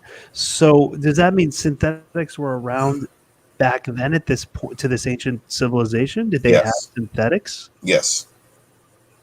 I mean, that really could kind of change things. I mean, the whole history of Star Trek. Well, I mean, yeah, absolutely. I mean, but it's so far back that it actually is something that it wouldn't interfere with what we know of as canon because it's so far back in time. Right, and if there was some kind of cataclysmic event that wiped everything out, then a race that synthetics were gone, they never existed, and the race that we know, our history starts, and then we create them again. I mean, you could do that where it wouldn't be related to what happened before, but it would still fit and not affect things in the present timeline. That's true. Yeah, I think so. I don't think they're going to do that. I think Michael Burnham's going to end up being responsible for the whole thing. Let's don't do it. Both the good and the bad. I'm sorry. I think she's going to be the one that put the 8 planets in the alignment. I think she's going to be the one that created the artificial life, and I think she's going to be the one to save the whole thing. You think the Red Angel's going to appear? Just going to appear? Exactly. Yep. Man. Oh my God. Save this clip because when it comes true, I want it to be on there. All right, you got it. Wes called it. 1 hour and 24 minutes in. Yep. My hope at this point, as a writer myself, is first off, you can take out everything that has to do with Data, with Mars. You can cut all that right out, and we still have the same story. And where I would go from here would be that the contingency plan would be the last members of this ancient race somehow kept in stasis. I have images of the Dark Elves from Thor: The Dark World, and they just awaken as a contingency plan to wipe out this android planet and anything connected to it.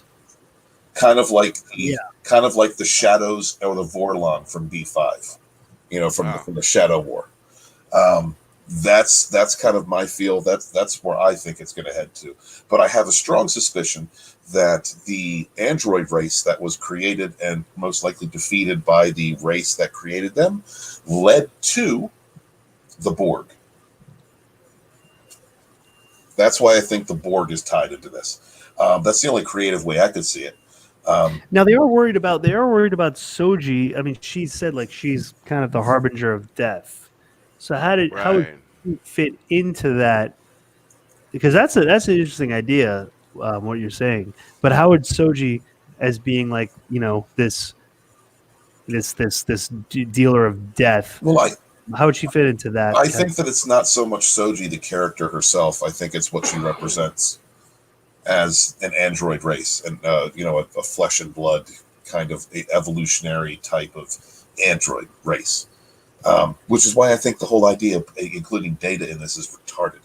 You don't need that. You don't need any of that. You don't need the androids on Mars and the shipyard. You don't need any of that. You could have had this entire story from the Borg cube with Dodge, and had Picard got involved in some other way. The only reason they included Data in this was to tie TNG and get Picard into it. Yeah. You could have had Picard still an admiral. Why isn't he on a ship? Why isn't he Ambassador Picard? Why didn't Ambassador Picard? He's got to get yelled out by the whammon. I just don't understand those creative decisions. Because you remember in The Next Generation when they showed us glimpses of the future, and all good things that they knew was going to come true. Guess what? They shit all over that. They did, well, they kind of said that when he sat down to the poker game, I thought that they said like Riker and Worf kind of nodded at one another. Oh, we can't be enemies and that kind of stuff. But didn't also the JJ movie affect the timeline where that kind of affected all of Star Trek? Well, this is supposed whatever to be, future you saw before doesn't necessarily happen anymore. well, this is supposed to be. This is the alternate universe Prime timeline. Oh, this is the alternate license. Okay. Sorry, the alternate license. Okay. Prime timeline. So, in this universe, Vulcan still exists. Yeah, it's the unaffected one. Right. Spock disappeared like a fart in the wind, and all that stuff happened. Right. But it's still the alternate license. It's not what we remember. I'm surprised they didn't mention Spock. Seemed like that would be a pretty big plot point. Yeah. You would think. I mean, they're all mad at Picard. You know, I mean, it seems to be a thing with Romulans in the JJ universe. They really get mad at people that try to help them. You know. Right, and you've got to figure that the last time Picard saw Spock was when Spock was on Romulus, trying reunification 1 and 2, and he mind melded with Spock after he had mind melded with Sarek.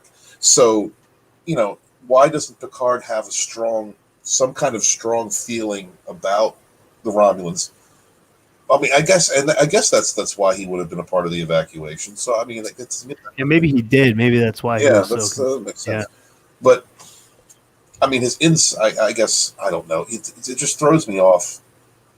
The whole series throws me off when you get into how they've just cut the Romulans up the way that they have. You know, you didn't need to do any of that. You know, you didn't need to have Latinolans and Elfulans. Irishans. Irish Romulans. Yeah. You didn't need any of that. Why did you do that? You didn't need. There's so much unnecessary meddling going on. These people, do they know that Vulcans and Romulans have a greenish black tinge hair color? No. They don't have blondes, but there's only one blonde that we know of, and she was half human and half Vulcan. Well, see, I didn't have so much of a problem with the Romulans having different looks to them. I actually kind of thought that was kind of cool, because I mean, our own planet doesn't. So you imagine, and she's like, you know, when Cheeky Fecker says, "Oh, you're just a northerner," you know, to the other guy. Yeah. Or wait, does he call her a northerner? I don't remember. She didn't have ridges, and he did. He's like a lay Vulcan, and she's a ruffle Vulcan. Now, and you're right. Or whatever. And Wes, I understand that. Like, I was on DJ Odyssey's channel.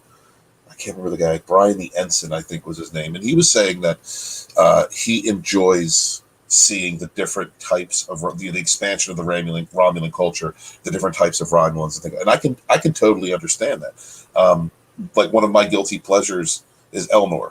Elnor is my guilty pleasure. I saw Elnor the Elfulan, and I said, I'm stamping that my guilty pleasure. I'm going to enjoy this character no matter how ridiculous it is to have an Elfulan, a samurai Elfulan, and I'm going with it. As a total, I would say he's a good guy. He's absolutely a good guy in this story. You know what he reminds me of, and it's just the voice. Okay, so I don't know if any of you guys have played the Mega Man X games, but they're okay. In Mega Man X4, when you go fight like the Colonel or whatever, he goes, "I have no choice," and for whatever reason, that reminds me of Nimrod. The way he talks. No shit. Yeah. Yeah. I mean, Elnor. That's my guilty pleasure. I'm not picking on Elnor. I will call him an Elfulan because he does remind me of an elf. I strongly believe that he used elf magic, that he shadow walked from the ship onto the Borg cube, because there's no way he ran a transporter. He had no idea how to use a transporter, and so I'm fine with that. But he's kind of become this very side character. I don't mind him being with 7 of 9. He's kind of like, to me, Elnor, as he is right now, is the new audience that CBS is trying to attract, asking questions that those people would be asking. Like, what's going on? Are you going to assimilate me now? Just asking those. Totally unaware of what Star Trek is, and totally unaware, right? For the first time, right. So, I mean, yeah, but I like the actor. I don't mind him. I like him too. Yeah. Cool. I thought I was going to really dislike that character, especially because all they did was show the clips where he's doing patty cakes with Picard. It's my first nickname for him was Vulcan Patty Cakes. But when he started talking, he was a lot better. Yeah. You got patty cakes and nagging women's planning. Is that nagger? What was it? Naggy Nag McWomansplainer. Naggy Nag McWomansplainer. Well, when they had the episode where he was, I know some people were like, Picard never liked kids, and that's true. But he may have grown, in a different way. He might have eventually softened a little bit. When you see him, practicing sword fighting, like Picard was a sword fighter, so I could totally see him, doing that. Yeah, he was older at that point too. Yeah. Grandpa kind of role. Here, have some candy, kid. Yeah. It's like maybe he did have some desire to want to pass. Like, here's a candy, here's a soda, and Picard would then say, "Now go away." Well, in Generations, there was a flash of that. In Generations, when he found out that Renee had died, that was his hope to pass on the family line. Was right. So, I mean, I can understand that. I can see that being within his character. I really hated that they did that in Generations. I thought it was pointless. And I remember reading the press, and I think Rick Berman said, "Oh, well, we're going to tie it into, All Good Things." And I guess that's supposed to be the explanation for why he returned to the vineyard was because his brother burned to death. Well, first of all, how stupid is that? Burn. I mean, what the hell? I mean, I know there's kind of like Luddites, but I mean, I'm pretty sure that they had smoke detectors in the house. You think? Yeah. Yeah, it is a few thousand years in the future. Yeah, I know. I understand. Discovery's made me very jaded. This has made me very jaded. So I do look at the Picard. I do look at the Picard series with a little bit of a maybe a little hyperbolic, a little bit, with a very keen eye, because I don't trust what CBS All Access has done. And to be honest, there's no reason for Data. There's no reason for this whole Data thing. There's no reason for the synth uprising storyline. There's no need for any of that. This story could have been told without any of that, without any connection to Data. Because if you had Picard, the interested, pragmatic Picard, curious explorer, he would have tapped into a character like Soji, an android. He would have already gotten those feelings about Data just from the fact that Data sacrificed his life for him and everything. They were friends. I think he would have fell into this story from that alone. That's my opinion. Yeah, I think that probably makes sense. So how are fans of the series, of which their first exposure to Trek, going to reconcile how different TNG is to it?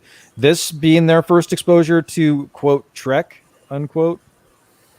I've heard different things. I've heard a lot of people say that they went back and watched TNG and they loved it. Nice. Yeah, I mean, I don't know. I mean, okay, I'll give you. I think maybe if you're like my nephew was when he was 7 years old and he was watching, really silly YouTube videos like Markiplier and stuff like that. I said, why don't you watch something with a plot? And he's like, what's that? And then just last year he came up to me and he said, Uncle Wes, I've learned. I know what you mean by a plot now, and I watched some shows and I liked it. Good for him. Yeah, good for him. So I think that's the mindset. I think if you don't know what a plot is and you're, have the mentality of a 7-year-old, maybe you're not going to like it. So the question is, like, if you're a new fan that's just getting into Star Trek from this show, I wonder how many people that is, how many people that aren't Star Trek fans are watching this for the first time. But then if you do like it, is it going to cause you to go back and watch Next Generation? I think there's some things that they could. The movies, I would say that some of the TNG movies they would be able to enjoy. Definitely the second one. I'm not sure about the original series. I don't know if they'd be able to if anything, I would hope that a fan who is coming into Star Trek because of Picard, or the show that shall not be named, anybody who watches those shows goes back and sees TNG, DS9, which are two of my favorite, would see the difference in quality of storytelling. Well, there's another thing there's another thing to consider here too, and that's that right now, TNG, DS9, Enterprise, and Voyager are on Netflix, and I think at least TNG is on Amazon also. And right now, I think it's on Hulu. It's on CBS All Access. Yeah, so I mean, it's much more widely available to them than the new shows are. So it's a lot easier to. Oh, go ahead. If they go back and watch the original shows, like Next Generation or Deep Space Nine, and they do realize, like, oh my God, the storytelling was actually really good, then I think that would jade them, and they would become us, basically, not so happy with what Picard is. They'd go back and watch Picard and be like, man, this was really not that good. I mean, it depends on what you enjoy. Are you the type of person who just wants flash and action and gore? But even that, I don't think really Picard's really. It has little moments here and there, but I don't think it's really nailing total action and gore. It doesn't go that far into it. Hey fellas, CJ is saying, wait a minute, does Spock appear in Generations? And I can say no, Spock does not appear in Generations. No. He was in the script. He was supposed to be. I think they gave his part to Scotty. Which one was Star Trek 7? I'm bad with the numerals. That was Generations. Generations. All right. Yeah, that's where they kill off Kirk, right? Yeah, a couple of times. Sacrifices himself. Yeah, they were going to have DeForest Kelly and Leonard Nimoy, but they didn't do it. Ended up being Walter and I can't think of his name, Scotty. Man, if that would have happened, it would have been so much better, man. But they probably said no because they didn't want their character killed off. Spock wouldn't have stopped.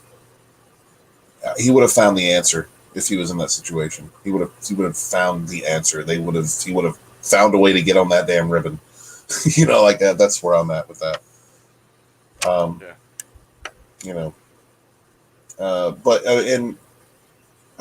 Having Chekhov and Scotty, that was fine. And they also had Sulu's daughter on that bridge, by the way. Sulu is not hashtag Sulu is not gay. Well, that was also supposed to actually be Sulu, believe it or not. Oh, really? Was it? Yeah. And I guess George Takei said, I'm a captain. Why the hell would I go back to being a helmsman? Right.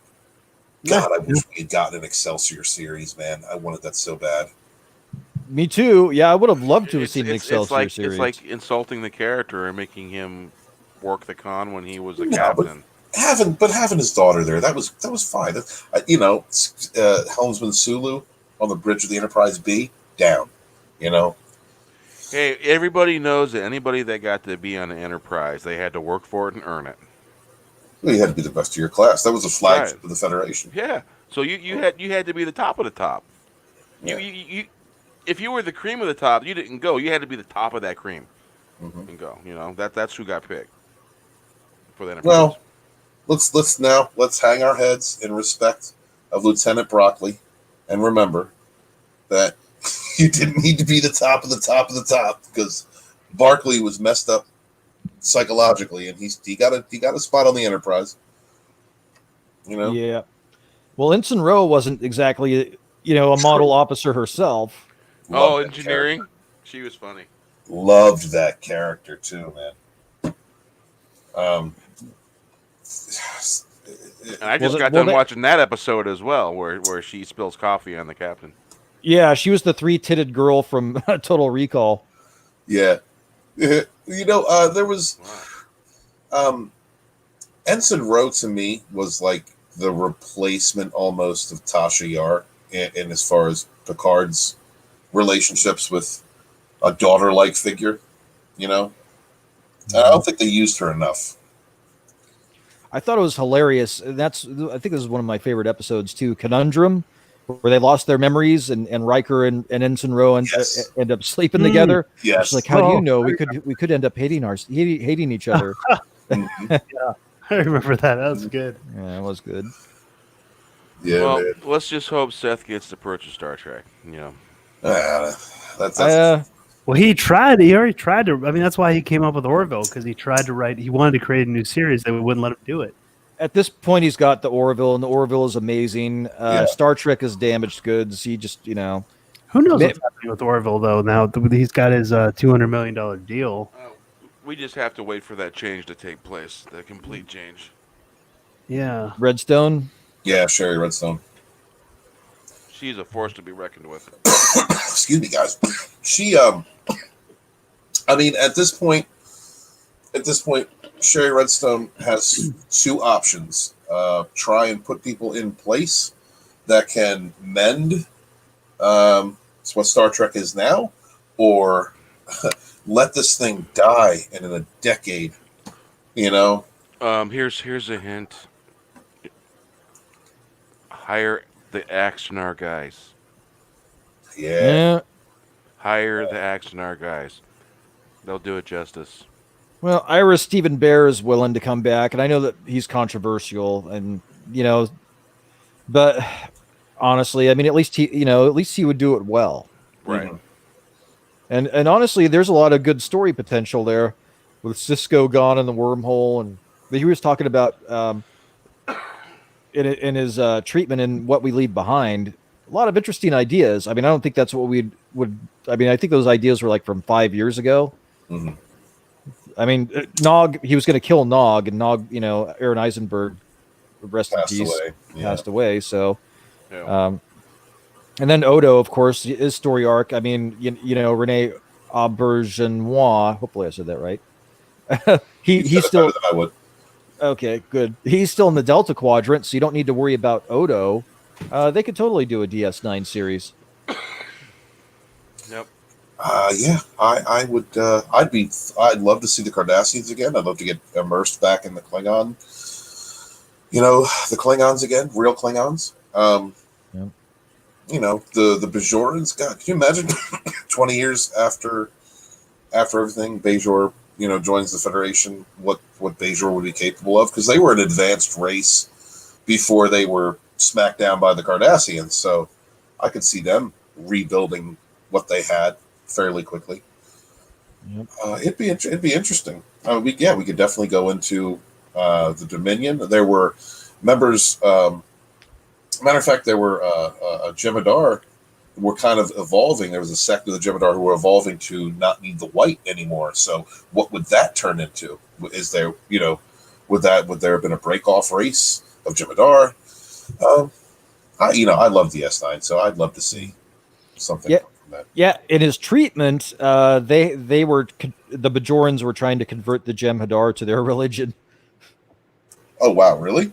Yeah, that would be interesting. That seemed pretty interesting. Yeah. The only thing I don't like about the Jem'Hadar is their lifespan.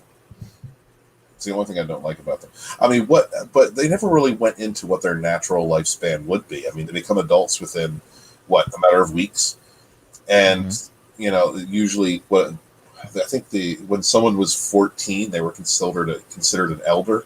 So, it'd be interesting to find out: do the Jem'Hadar live 50 years? Can they live 60 years? What would be the point in trying to culturally convert or religiously convert a species? And what was their original? What were they before they were altered? Nobody knows. They were the founders went to several different planets, the races, and changed them genetically into what they needed them to be. Wow. Yeah. Hey, check the private chat. This better not be porn. No private chat. Oh yeah, do that. I mean, if you want to, yeah, I would. I was gonna say that. Yeah. I'd like to see. I'd like to see some Trek that I can get behind and go. Yeah, I'd like to debate about things again in a fun way. But this last episode, I think that they're on the right track with this last episode of Picard.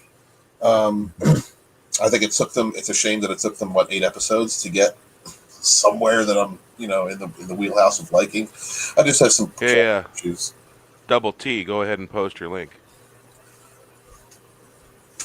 And I want to see Worf, man. Wes, I want to see Worf. Yeah, I'd love to see Worf. I'd love to see Geordi too. Well, yeah, I want to see all of them, but I want to see, Chancellor Martok and Ambassador Worf swoop out of nowhere toward the end of this last episode in some kind of a, grand battle. I just one of the things I really, it just irked me about this show was I think it was the first episode or maybe the second episode where they say, well, why don't you go get your crew, and he's like, oh, I could ask Will and I could ask Geordi and they'd come with me, no problem, but I wouldn't do that to them. It's like, it's like, oh my God, you give us the one thing that every fan would want to see, and then you say, I'm not going to do that. And also when he picked up the like, it's like someone's being handed gold, and they're saying, "Oh no, thank you." No, from what we understand, I'm sorry, Wes. Go ahead, and I'll go after. Oh, okay, yeah. Just to finish up your point, yeah, it's like, here's some tinfoil, but no. Also, when Picard, when he picked up the complete works of Isaac Asimov, I was never really into science fiction. Oh my God. Yeah. Right. Yeah, I cringed. Yeah. And it seemed more like at the audience to me. What that line was for. It was a dig at us for sure. Yeah. Oh yeah. It was the really young, immature writing staff. Those little girls in there going, "I got this job, but I think science fiction's dumb." I don't know, man. What'd you guys think of seeing Riker and Troy last week? I liked. Good night, Sentinel. Good night, the Sentinel. Good night, Sentinel. Good night. Have a good one. Thanks for stopping by. I liked seeing Riker in it. I mean, I wish he was in more than one episode, but I thought it seemed like kind of a little more of classic Picard and that more of the classic dynamic between them. Even though you could tell Will had grown up, so it wasn't his captain anymore, but yet you still kind of there was that one moment where Picard looks at him. I think they're at the table and. I mentioned this before. Will says something like, Jean-Luc, don't do that, or something like that. And he kind of looks over at Will. And he's like, Will, please, and it's he kind of shut him down. And I thought, well, it's the one time he actually got to tell someone to shut up. Of course, it's the other white guy in the show, but it did have that kind of classic chemistry between them. I liked it. I thought their chemistry was still there. Yeah. What did you think, Wes? I kind of am with Gary and Nerdrotic, when he was saying, yeah, man, they should have given the actors a little bit of time to get it, hit the gym, and get into a little bit of better shape. You could tell that they were just thrown in there. And when I first saw the promos, I was a little kind of shocked at Jonathan Frakes' weight gain. He looks like Paul Bunyan making pizzas. He does look like Paul Bunyan. Here's the I even did a meme with him as Paul Bunyan. It's on my Twitter somewhere.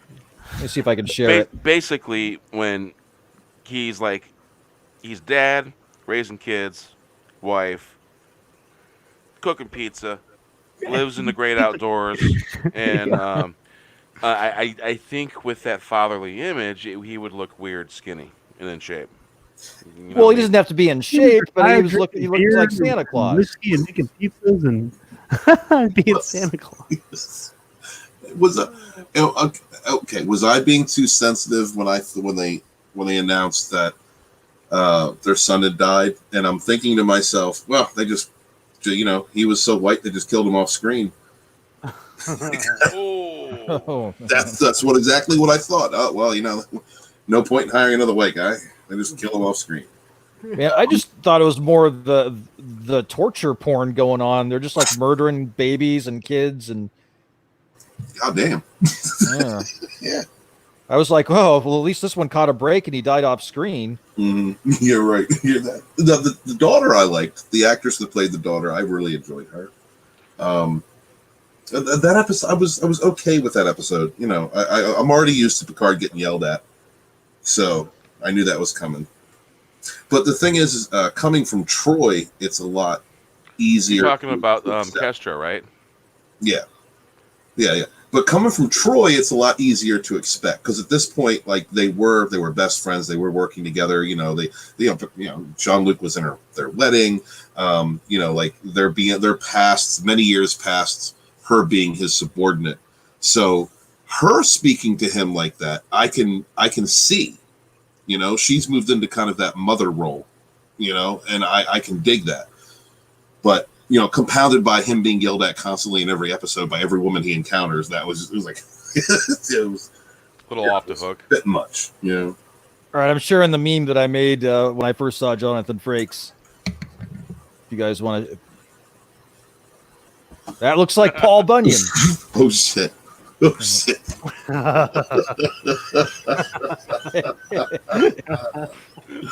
Wow.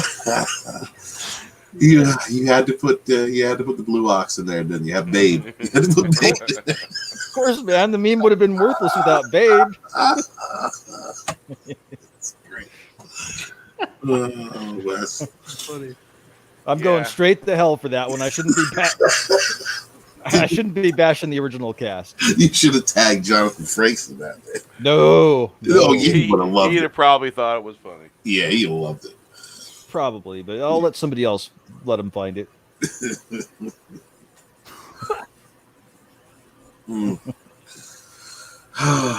Yeah, so it's one more episode left, right?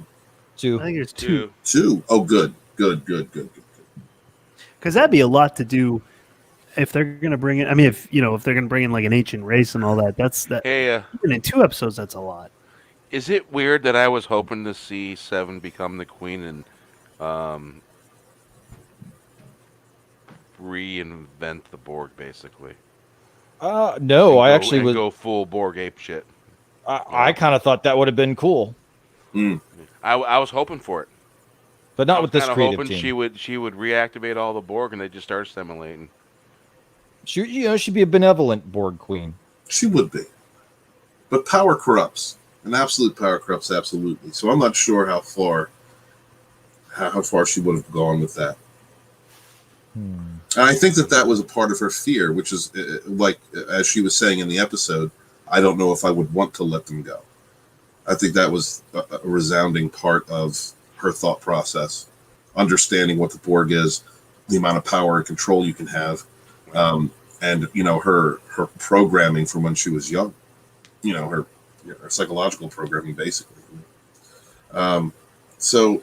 Yeah, it really well done. To me, that felt like people who understood the show, understood Voyager, understood Jerry Ryan's character, helped fashion this episode where she was concerned. Well, she's better in this one for sure. She's not going around like murdering people, God. Yeah, that was. And her weird love affair with Discount Deanna Troy. Discount Deanna Troy. She was nice looking though. I wasn't mad at it. Hey man, that bodysuit. Whew. Yeah, it reminded me of Deep Space Nine. It reminded me of a Davo girl. So I was totally cool.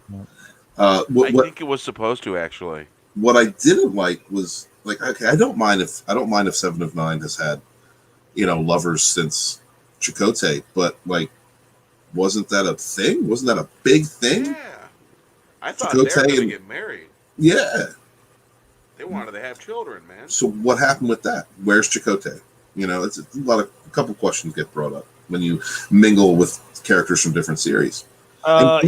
He's going to get tortured in the next one, or she vaporized him off screen. You think? Yeah. And where is Admiral Janeway? Admiral Janeway wouldn't have let half the shit go down that's going down this far. Nope. She too is a former lover of 7 of 9's and also got vaporized. Wow. She's a Black Widow. Gotcha. Damn, Annika. What does this show have on IMDb right now? Have you guys checked? No, I haven't. wonder what the I'm going to check right now. Wonder what the rating is at. Yeah, I'm interested in that too. Check that out. And also, I guess Rotten Tomatoes. Let's see. So it's on IMDb. Oh, wait, close that.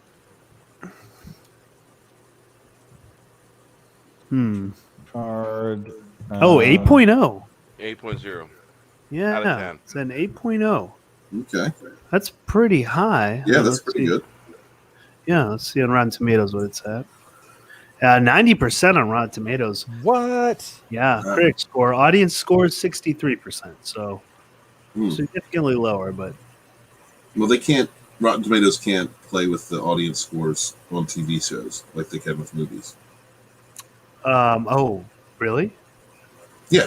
All right, let's see here. Because you're not buying a ticket through Fandango, their parent company. Yeah, that's right. They can't. Yeah. Yeah, dude, I lay it in to Rotten Tomatoes. I think I'm going to release it in Fandom Menace Volume 3. Yeah, I mean, it's clear there's some. There's bias. I'm going right in and showing everybody the bias. Yeah. I'm looking on Metacritic right now. 63 definitely seems pretty in line with where I would put the card. Yeah. You know, 6 out of 10. On the list of Metacritic, it is, my God, it's more than 20 down. I mean, like, I'm definitely more happy with Picard than I am Discovery. It's got a 76 on Metacritic. Well, it suffers a lot of the same problems. Right. I think Patrick Stewart in the original cast is what kind of helps Picard out. Patrick Stewart's acting really, carried a lot of this episode, I thought. Tonight's episode is to be determined. And as far as new characters go, like Rios, I like that character. Yeah, I like Rios as well. Yeah. Well, at least unlike Star Wars, Picard is still basically centers around him. I mean, he still is mainly the main character, and gets most of the screen time. Whereas, within Star Wars, you have the original cast come back, and like Luke's not even in the first movie. You guys know that not himself in the second movie, and hardly in the third movie. Yep. Nepenthe, Broken Pieces. Nepenthe, the critic score is not even in for that one yet. And you think that Nepenthe? Yeah, it's not in. I'm looking at it now, in the scroll menu. I'll click it. Out for a week. Yeah, it should it's be. still to be determined. Do you guys think that the way that they murdered Icheb in 2 episodes ago? Do you think that was he knows what I'm going to ask. Do you think that was a message being sent to the actor because he spoke out against Anthony Rapp? I don't know. I mean, it's certainly, he seems to think it is, and if he thinks it is, I'm going to be inclined to agree with him. I'd have to say it's definitely a jab. When did he speak? Did he speak out before they would have shot it? No, he spoke out a while ago. Yeah, this would be like 2 or 3 years ago. Oh, so okay. After Anthony Rapp accused Kevin Spacey of what he accused him of. And the production crew for Discovery, they were vehement. They came at him. They shamed him. He was canceled, and the whole cancel culture came at him. Now, right now, whether you agree with what he said, his position or not, I'm just wondering, because to me, that's the way it comes up. When I first saw that scene, honestly, it was before I even knew what Manu said and all that with Anthony Rapp. I didn't even know about any of that until post. So I'm looking at this scene where they're ripping Icheb's eye out, and he's full of holes, and they have Seven of Nine shoot him. And I'm like, why? Why would you do this? Like, it was something out of you just saw. Like, why would you do? Yeah, it was very gruesome. Right. Yeah. And then I found out what had happened a few years ago, and it made sense to me. Like, it just clicked in my head, and I haven't even heard him speak on it. I just, found out what happened. Wow. Yeah, it sounds like that's probably possible then. It's crazy. Yeah. What was it, episode 2 where Ichib was murdered? No, that was episode 5. 5? Yeah, it was like 2 ago. Mm-hmm. Yeah, it's got a 3.1. Stardust City Rag. Yeah, that was it. Stardust City Rag. Yeah, There's a- yeah, it Look should at be. that, 3.1. Because that was an awful episode, man. That Very was- bad. When you had Picard, oh yes, I am a big criminal. Like, oh, God. Right. What the? This is what this Jill Sandwich is the user's name. Let me tell you a joke. A French space pirate, a token elf, a pimp walk into a dance club trying to sell a Borg. I'm sorry, I forgot the punchline. Yeah. Pretty good. That about sums it up. Now, Scooter 1, what does he say, Bear? Yeah, you see that green little 10 right there. This is just what is needed in Star Trek. You kind of get bored on the pimp and the proper reboots in Star Trek uniforms. Nice to see grit finally. Yeah, I don't know about that. I think I'm gonna. Down with that fucker. Okay, there we go. I don't mind there being grit, but you had grit in the series. You had Deep Space Nine is a perfect example. Hey, man. You know, but it You was can go done- you can go to the beach and get grit all day long, man. You know, the TNG had it. Look, that scene where Worf murdered Duras? Duras. Thank you. Third murdered Yep. Duras was pretty good, and that was short-haired Worf. I didn't like short-haired Worf. I really didn't like short hair Worf either. Yeah, he looked like a monkey, and I don't mean that in a racial way. I just mean he just looked Yeah. like. He did kind of look like I was Planet of the wondering Apes. when he was going to pull out his guitar and start playing Beatles with that haircut. Yeah, I I don't liked know, it. it was kind of a Beatle cut if you think about it. When he went to the shoulder length, I was happy, but I really liked the long hair knot. You know, that's the Worf. It's more of a classic like Klingon look. I feel like too. Yeah, I don't. The And again- warrior. A Klingon warrior got to have long hair. It's got to be braided, and got to have a Right. batlet. And Well, got to some have a half batlet. And not all of them. belt. I mean, it's really. Go ahead, Wes. So that episode where he killed Duras, I mean, that was gritty. But what also happened then that episode to balance that out, to give it context, was beautiful. You know, Kay, the love of his life came back. He finds out he's a father. All this stuff all at the same time, and then he walks in on her and she dies right in front of their son. I mean, holy shit, it's good. That's good stuff. Yeah. Meanwhile, what do you guys think Alexander's doing right now? He's traveling back in time to meet Worf and his younger self to teach himself how to become a man. Beautiful. Thank you, Wes. That's my man. Yep. It's my nerdy answer. That is actually what he would be doing right now. That's what he would be doing. Yeah.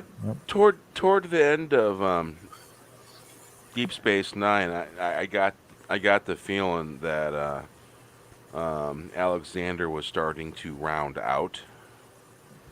Well, he was. He was a misfit, the poor kid. Yeah. You What know. do you call a late bloomer? You know. What? Not just that. He was very human. I mean, Kalar didn't impose any kind of Klingon societal norms on him. You know, she was half human, and she didn't put that that honor garbage, as she said it, in his head. Worf tried to. Worf failed. Worf is not a good dad. Worf is probably one of the worst fucking dads. If you want to see how not to be a dad, watch Worf and Alexander. And then, and then he sends him to his parents, the Rashenkos, and they raised him. They probably had an easier time raising him, not only because of their experience with Worf, but because Alexander was more human in his perceptions and mannerisms. So, then you had Alexander show up and try and be a Klingon, to make his father proud, which is, I would imagine, something someone would want to do, a son would want to do. And he ends up being, he ends up being like this pet, a lucky token to different ships during the war, because he's always messing up, and they look at it like, well, the more Alexander's messing up, the more we're going to be okay. And well, the last time we see him, he leaves for another ship right before, was it after his wedding with Jadzia? Yeah, after. Yeah, and we never see him again. So I mean, I don't know. I think Worf's probably just pimping Orion bitches. I mean, not Worf. I think Alexander's pimping Orion bitches. That's what I think. Yeah. I like to give him a happy ending in my mind. Right. Because basically he transferred to a different ship, and he's in the fleet. He's considered a luck charm.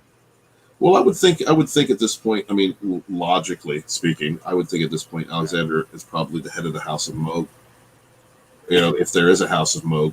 I mean, hey, when you discover you're backwards for the first time and you never knew it, you're going to stumble and fall around and fall down a few times. You know. Icho didn't stay in the Delta Quadrant. They found his parents. Let me see if I can remember. I was just going to say something about that. Yeah, they found his parents. The parents were on a world that was being messed up by the Borg, and they tried to give him as an offering. Wasn't that what happened? What they did is they genetically designed Egypt in the womb to create a pathogen that would disrupt the Borg network, how they're linked together, and so that way it would disrupt the collective. Yeah, I'm not strong on my Voyager trivia. And so I believe they basically used part of that virus. I think Janeway created a pretty Admiral Janeway. Yeah, that final episode of Voyager was great. Yeah, Admiral Janeway, when she went back in time to change the path, change the future. Which brings I don't buy Janeway giving up coffee. All right. No. Yeah, I don't either. No. I think she hit the decaf real hard. If you're drinking coffee black, man, you're committed. Did you know what? I forget. Did she go back to her boyfriend? Was it a boyfriend or husband? I think at the beginning of when they first left. Moved on. Yeah, he moved. He moved on. Okay. Yeah, when they got the letters, she found out that he moved on, and he got the dog, and the dog, was getting used to some new chick in the house, and didn't work out. So paradox time. So if Janeway came back in time and used the virus after she was assimilated to kill the Borg Queen and destroy the Borg, then if younger Janeway, went back to the Alpha Quadrant, and then older Janeway would have never went to go back in time, then were the Borg destroyed, or did that not happen? No, that's basically what. I see the contradiction that you're throwing in there, how it could possibly be a contradiction, and that's the funny thing about time travel and stories and how they freaking work. Basically, the story was Janeway came back in time. The Voyager was going to go through the transwarp hub to get home, and when they were through, they developed a special warhead, torpedoes, and they fired these torpedoes at the conduit. At the conduit, and what happened was a chain reaction, and all the transwarp hub exploded, and Admiral Janeway, kind of crazy a little bit. Because she's having caffeine withdrawals. She got that crazy. She got that crazy grainy That's where I was going. She tricked the Borg Queen, and they assimilated her, but she had injected herself with the virus, and so once they assimilated her, they assimilated the virus, and so the Borg Queen started bits and pieces from her started disconnecting. Yeah, I remember that. Yeah, that was because it disconnected the connections between the machine, the nanites parts, and the flesh. Well, wait a sec. Okay, so let's see time paradoxes. Well, they went back to 1996 and they hung out with not Janine Garofalo. Rain. Who played? She dated Jimmy Kimmel. Oh, Sarah something. Sarah Silverman. Yeah. So they hung out with Sarah Silverman, and the guy the time ship guy, Captain Braxton, ended up being like a bum, quasi-Cardassian totalitarian. Right. And so then they went back to the present, and then Captain Braxton, played by the guy from the first episode of Quantum Leap, is Captain Braxton, and he tries to go crazy and keeps blowing up Voyager with a temporal bomb or something. Yeah. So, I don't know. That was a pretty good episode. That particular character was a bit loony. Yeah. They say, and one of the things that I really didn't like, temporal aphasia or whatever the frick they were calling it, you can only go back so many times and get reset. Because basically you died. And so what they do is they go back in right before you died and pull you out so you don't die. Yeah. To correct the timeline so you can be sent back again. And it was basically killing Seven every time she did. It was hurting her. And well, she got it bad in a few of those time travel episodes, like the one where Harry Kim came back and they had to find her skull. Oh yeah. Yeah. That was a good one. That was a good episode. Yeah, where they had Captain LaForge. Yes. Yes. What was the name? Was it the USS Challenger? What was the name of the ship? I'm trying to remember. Something memorable. Oh, speaking of that, what in this episode, Picard said that he was an ensign on the Reliant. And the Reliant was the ship that Khan took over. I'm sure it wasn't the same ship. It was, but that was the same name for that ship. So I thought that was a cool callback. If anybody over there, and they callback, they had refitted ships from Kirk era. They were still using. Well, the Reliant definitely blew up, so it wasn't that one. It wasn't that one. But they still had those in the fleet when Picard was young. And had Captain. They were switching them out because remember they came up with the Excelsior, and the Excelsior class ships was replacing. There was some of them in the Dominion War too. Yeah. They had Captain Kelsey Grammer in that one episode. He was driving one. Yeah. But yeah, they seem that seems a little bit better than what they were doing with. Oh yeah, Data. He had an orange cat. You told me about Data. Like, where did that come from? Of all the facts about Data, oh yeah, he slept with Tasha Yar. I remember Data. It's like, where did that come from? He did lose his virginity to Tasha Yar, didn't he? Yep, he did. Well, yep. Fully functional, programmed in multiple techniques. That's right. Yep. And I do believe he numbered them. There was a number to that. There was. Yeah, it was like in the hundreds, wasn't it? Yeah, it was a lot. I was like, that's interesting information there. Yeah. Well, Nudie and Soon, I guess he I don't know. I guess he was as horny as the guy that made the doc from Voyager. Well, think about it. He was probably thinking, if I were in them place, wouldn't I want a thing of wing it to go do the thing, So yeah, he was probably thinking like, he probably transport himself in their place. Do you think Lore was programmed like that? Do you think Lore would have been a sadist? Oh, Lore was probably programmed in like multiple techniques. Yeah, see, that's going to be our next reference. Dr. Noonien Soong, didn't he spend a lot of time on YouPorn? Yeah.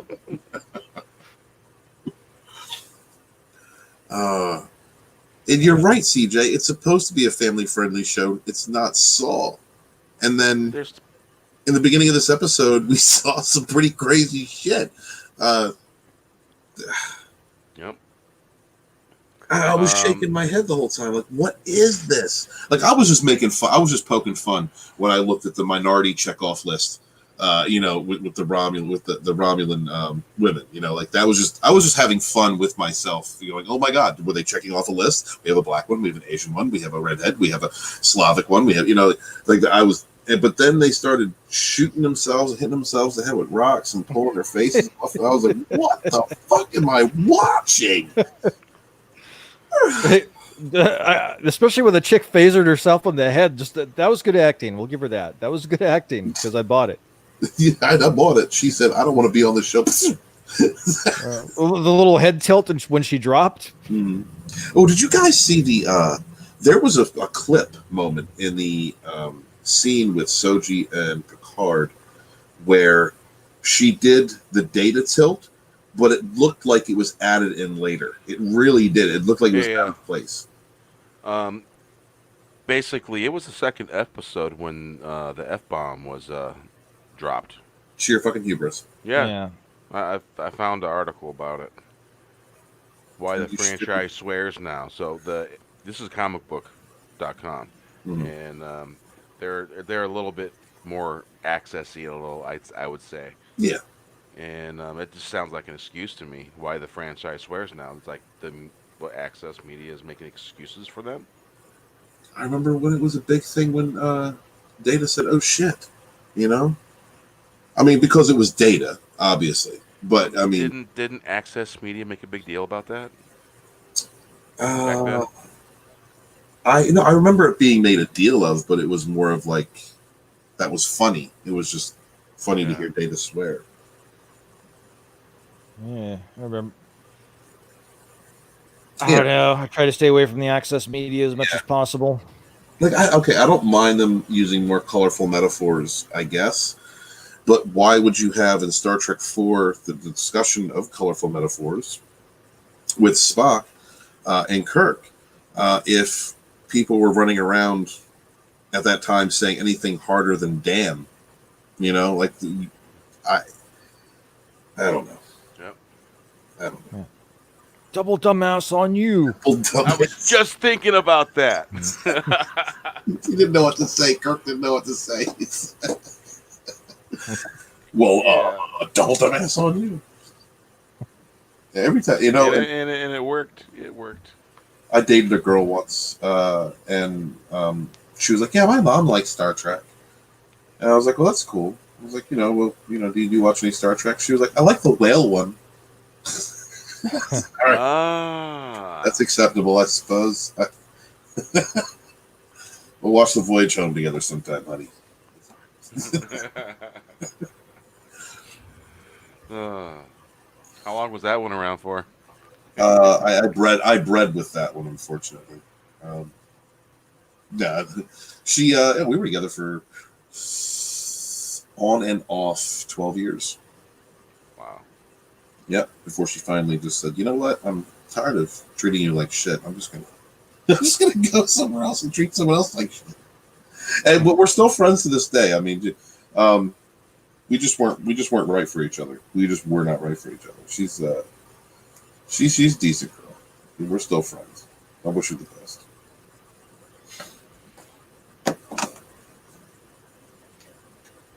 Boom. Yeah. Had no idea. Yeah. And great vag too, if she's listening, by the way. I still miss it from time to time to this day, Jen. Just letting you know. If you ever want to rehash some old memories, I've got the oil.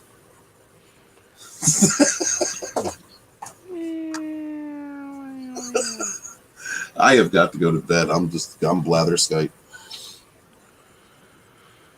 So, seems like a good place to end the stream. Yeah, I would say about so. Sex life. Let's get the hell out of here. How do you sum that one up? Final, you got to sum up on that one.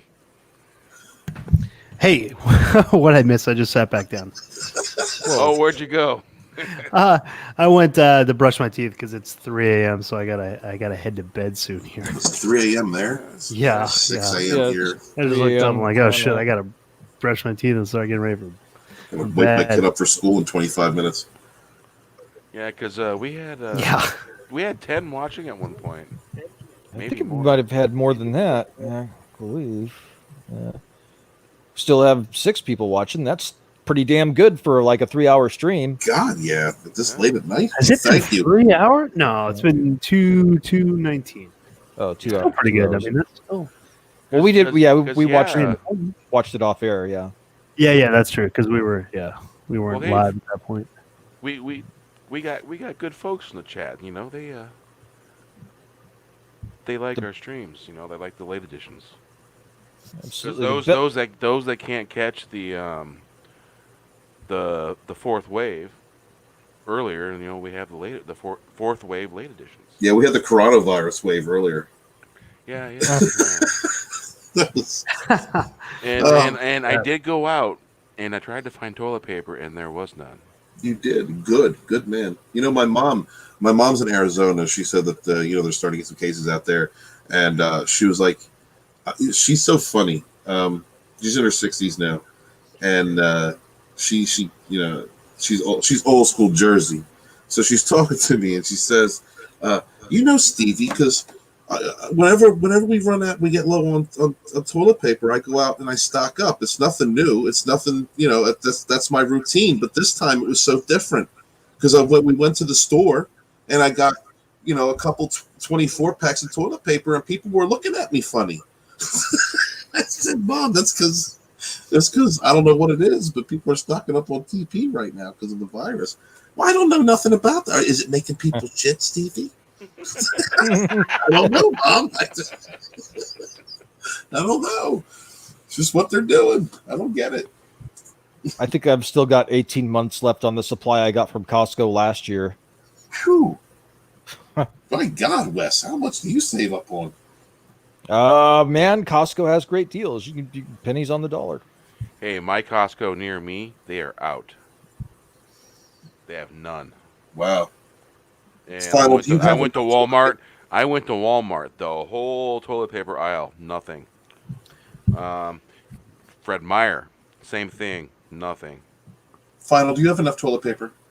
I went to Trader Joe's today, and they had a abundance of it. Nice. So, yeah, well, Trader Joe's is kind of pricey. Well, a reasonable amount. Shit, overnight me some, okay? So your Walmart was out of it, really? Yeah, shelves empty. Wow. And you remember that little rumor about the beer bug being in toilet paper? You think maybe someone being paranoid pulled product from the shelf? Yeah, could be. You know, there was a Australian family that they meant to order 43 rolls of toilet paper and accidentally ordered 43 boxes of toilet paper. So they ended up with 2,300 rolls of toilet paper. They're making bank. National news here.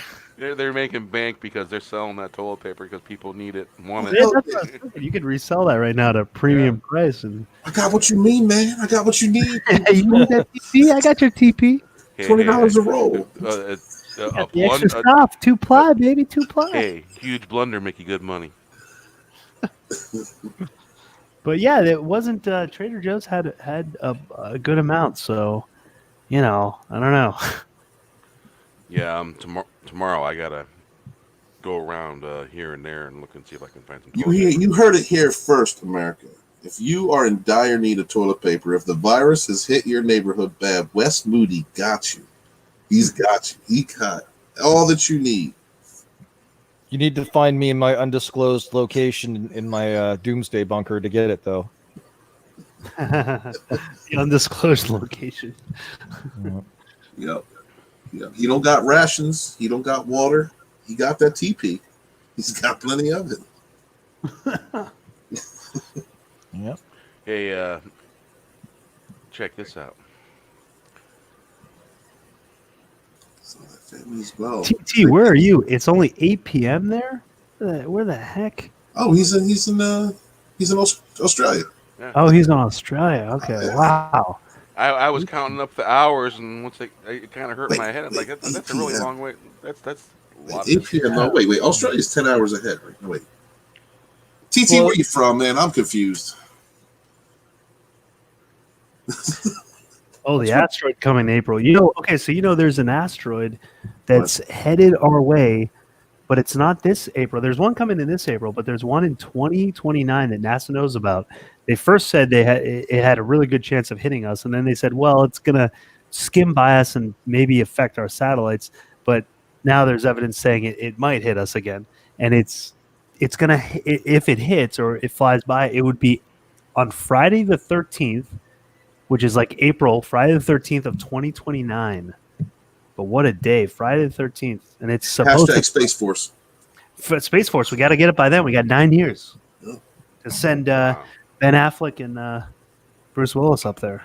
How big is it? It's about 4 football fields in width. So pretty freaking big. They said if it hit, it's supposed to hit off the coast of California if it were to hit. So, I'm gone. But it would be the equivalent of every nuke in the world going off at the same time. That's the kind of impact it would have.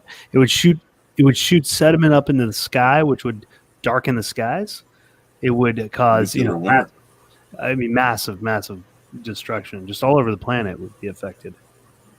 Stock up on toilet paper, y'all. Yeah, TP. Yeah. Well, that's a happy thought. Giant meteor 2029. 2029. Mark your calendars for the next end of the world. Yep. Until the one after that one. Well, CJ's saying there's one in this April too. Oh, I didn't know about that. Yeah, Stradbroke Island, small island off the east coast of Australia. Okay, all right. I didn't realize the time difference was that. And I talked to Lethal Lightning a lot. I didn't realize that the time difference was that. Is Lethal in Australia? Yeah. Yeah. As a matter of fact, Lethal let us know that the coronavirus, in his opinion, was created by Ewoks. So. Oh, Ewoks. Yeah. Kill the Ewoks. Yeah, that's a new one. One thing that blows my mind about this YouTubing is that I'm a night owl, and I'll do a stream and I'll be whiskey, and that there are actually morning people watching my stream. Yeah. Well, yeah. I mean, it's Stephen right now. It's technically in the morning. I am. And it's the middle of the night here. TT's at 8 at night, so he's, this is the beginning of his night. He's about to go get some drinks, get laid. Yeah. I know. Well, this is his pregame. Yes. There's a reason why the late edition exists. Because number one, there's a lot of night owls, and schedules fluctuate. And the biggest one is we have subscribers in Australia and on the other side of the world, And let's not forget about New Zealand. Yeah, New Zealand, Australia. 5% of my subscribers are from either Europe or Australia, and I think New Zealand too. Can we get some Filipinas? Maybe some Thailand girls? Well, it's my wife's Filipino. Your wife is Filipino? Yes, sir. Props. Dude, no, they're good. They're good wives, man. Their culture really appreciates the home, their men, family people. Yeah, big family. Yeah. I've known quite a few Filipinos in my life. Good people. Oh, look at that. Lumpia's good. I like lumpia. Yeah. Be a Shanghai. He's on an island off the coast of Australia. Yeah. Is that the west coast of Australia? East coast. East coast. Oh, East coast. Stradbroke Island? Is that? How would you say that? Stradbroke? Is that the island that has the Tom Hanks is in the hospital. Yeah. Oh. Wow. What? Tom Hanks is in a hospital that's 3 hours away from him in Australia. If he dies, a panic is coming. Mm-hmm. TP, can you bring him a Wilson? Can you bring him a Wilson for us? Yeah, get him a Wilson. Tell him he's not alone. Imagine the money that he would throw at it, It's going to get to I'm not even going to get into it.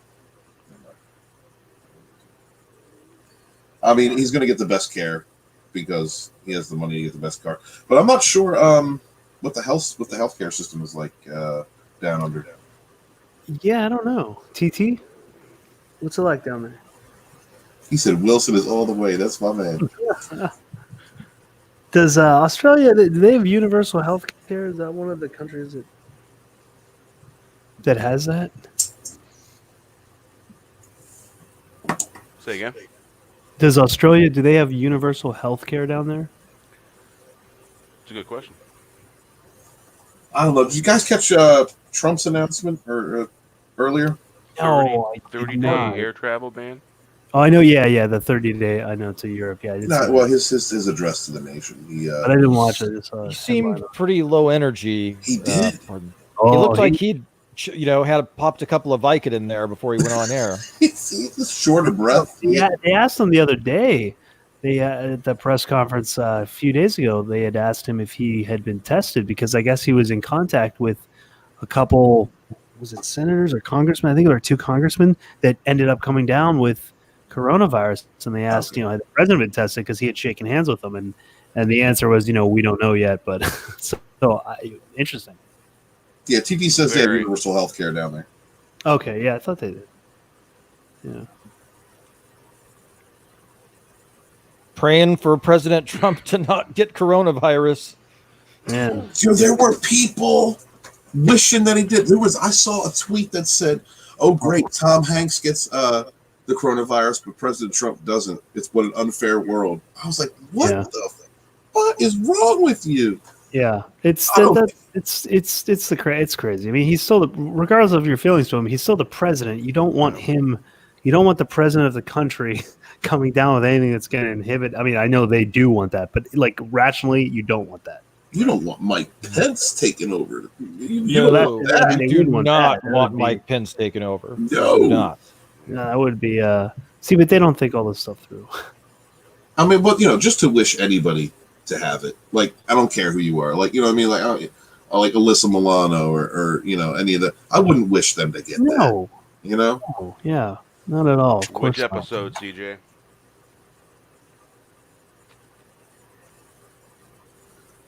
The Simpsons. The great prophetic cartoon. Yeah, Simpsons had some Trump stuff being president years before. Well, he had some very, very interesting things. Really, really accurate. Well, he had spoken about it. The question had been posed to him, long ago, the 90s, I think. Yeah. Yeah, Lisa Simpson was the president. She'd taken over for Trump or something. Yeah, I think that was it. Wow. I mean, Family Guy's had some, prophetic type of episodes too.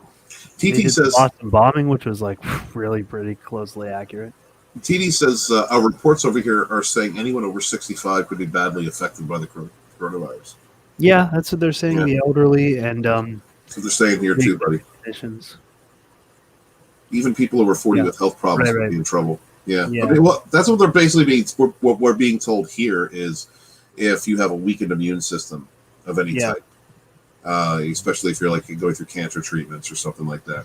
But Adega Outlaw came on my stream earlier and said the best thing that you can do is take vitamin D3. Yep. And if you happen to get infected, quarantine yourself, but keep moving. Stretch. Don't let yourself just stay in one place and stay in bed. He said it's actually better to get some circulation. And he said to treat what's happening just like anything else. If there was a bad flu going around, just be careful with what you do. Wash your hands, be clean. He also said that stress suppresses the immune system, so don't stress out about it. Yeah, drink plenty of water too. They should every 15 minutes you should have a little bit of water. They say that if it gets into your lungs or your esophagus, drinking water will push the bacteria, or the virus down into your stomach, and your stomach acid will kill the virus. Mm-hmm. So as long as it doesn't harbor in your lungs too long, you can kill it by drinking water. And I do have the D3. That's true. I've also read that. I've got that and vitamin C. They say that too. Those two things. And a good friend of mine, Stig Kenobi, he actually has it right now. Does he really? Yep. Stig is under house quarantine. He said he's fine. He said he's got a fever, congestion in his chest. He's sneezing a lot. He's got body aches. But, other than that, he's doing okay. And he's even thinking of going to his local pool and farting underwater because he wants everyone to have it. So, yeah. Where did he get this? Does he know where he? It's in Norway. He just caught it. You know. Oh wow. Yeah.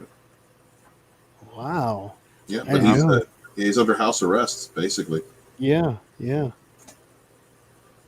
Jeez. You know, my love to Stig. You know, he's going to pull through. He's going to be fine. But you know, we're thinking about him.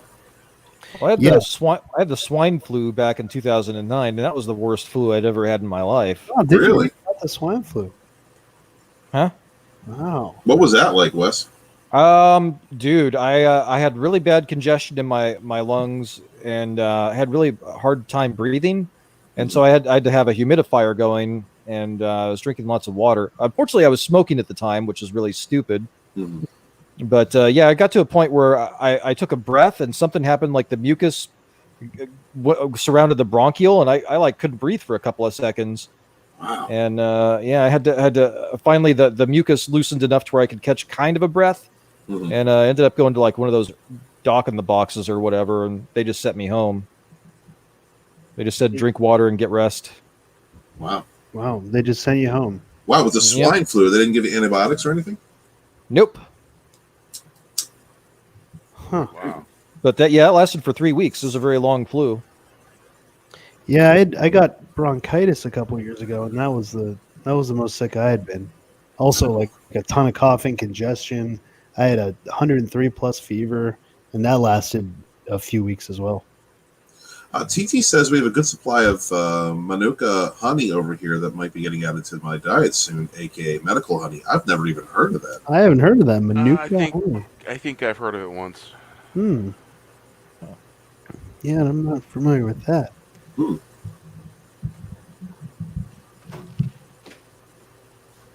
Yeah, just remember, guys. I mean, out there, if you're listening or if you're listening later, just treat it how you would treat if something, if a flu was going around. Just be observant. Make sure to wash your hands. What else can you do? Stay away from people that are coughing.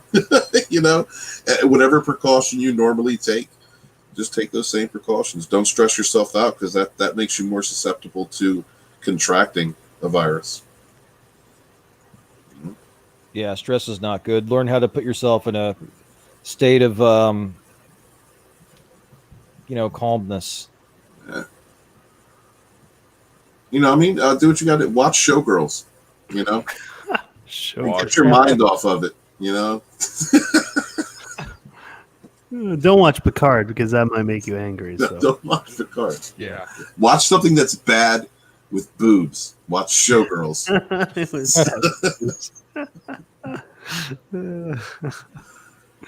Oh man! All right, so I'm going to start watching a new series, but there's a lot of new series that I haven't seen yet that I need to watch because everybody talks about it. I don't know yet. I'm either going to start watching The Expanse. I gotta watch. I was talking about that earlier. I haven't watched that yet either. Altered Carbon. I watched the first season of that. I heard it was good. Yeah, first season was great. Yeah, first season was really good. And I've only gotten 4 episodes into Castlevania before I stopped watching it a while back, so I haven't even seen it since then. Oh yeah, I haven't watched that. I watched it's good. Voltron though. I liked Voltron. Started watching Witcher. I guess I'm just not into I guess I'm not into fantasy stuff very much. Mm-hmm. Like I couldn't get into Game of Thrones either. The only episode that I liked of Game of Thrones was the one where they put George Bush's head on a pike. I was watching it I was visiting my parents, and I was like, isn't that George Bush? And she's like, oh no, they wouldn't do that, honey. And it turned out it was George Bush's head on a pike. And speaking of why you want to own physical media, they digitally altered it and made it a generic head, but my mom still has the original DVDs with George Bush's head on a pike. Wow. Oh, so they switched it, really? Yep. Why would they do that? Huh. Who's the copyright owner? I don't know. Wasn't that... I don't know. I like fantasy, and I love fantasy with breasts. Was it? Yeah. Which was I like? ABC, NBC. I have to finish Lost in Space season 2 as well. I'm about halfway through it. I haven't seen that either. Is it good? It's pretty. It's pretty good. It's good, not great, but it's worth watching. I'd say. Even the evil Dr. Smith has kind of got some moments. Did they make Dr. Smith a woman in that one? Yes. Well, yes and no. Well, it was basically a woman that was an identity thief. She stole identities. Yeah, they stole the identity from the real doctor, who was a guy, and from what I understand, he comes back. So I think I haven't got that far yet, but so yes and no. Gotcha. Yeah, I'll have to give it a watch. Lots of people are saying good things about it. Yeah, it's pretty good.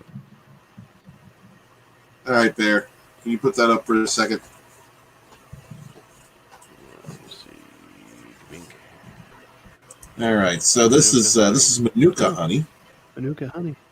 It is made in Australia and New Zealand by bees that pollinate with the native Manuka bush. Advocates say it can treat wound infections, and other conditions. Honey has been used since the ancient time to treat multiple conditions. It wasn't until the late 19th century that researchers discovered that honey has a natural antibacterial qualities. Honey protects against damage caused by bacteria. Some also boost production in special cells that can repair tissue damage by infection. And honey is an anti-inflammatory action that can quickly ease pain and inflammation. That's awesome, man. You know what? If it could only help you keep an erection, I'd be down. I can't say. Awesome. Thanks, TT. Appreciate that, buddy. Yeah, thanks. Yeah. So it comes from a special plant that they only have over there. True. I've got something called Nipa palm syrup, which is a palm syrup that is from a tree in the Philippines, and it's kind of like, I mean, it's very sweet. I guess it's like sort of maple syrup consistency, maybe a little runnier, but it's also good for home remedy, decongestant and sore throats and cough, cold, stomach aches, all that kind of stuff. And yeah, a spoonful of that when you're sick, and helps clear you up. And nice. Yeah, all these. It's amazing some of the, different parts of the world that have trees and plants that are specific to that region that have these amazing medical, natural kind of benefits, but most of us don't know about them. So, final. Does your wife have any sisters? No, 2 brothers. Just asking. I was curious. So. No sisters. Well, I found it on Walmart.com. There's a whole bunch of different Manuka honey. Yeah. Yeah, you found it. Oh no. I think they might even. It's not saying, but it's 24 plus Manuka honey. And I'm just wondering, is it like, how they put vitamin E oil in gels? Mm-hmm. I'm wondering if that's what they did. I'm gonna get some Manuka honey and some Fosters and hang out with TT and Lethal Lightning. That's what I'm gonna do. Fosters. little yellowtail wine while you're at it too. Yeah. You thinking? Get myself a Queensland Blue Healer. Good dogs, by the way. Expensive to get.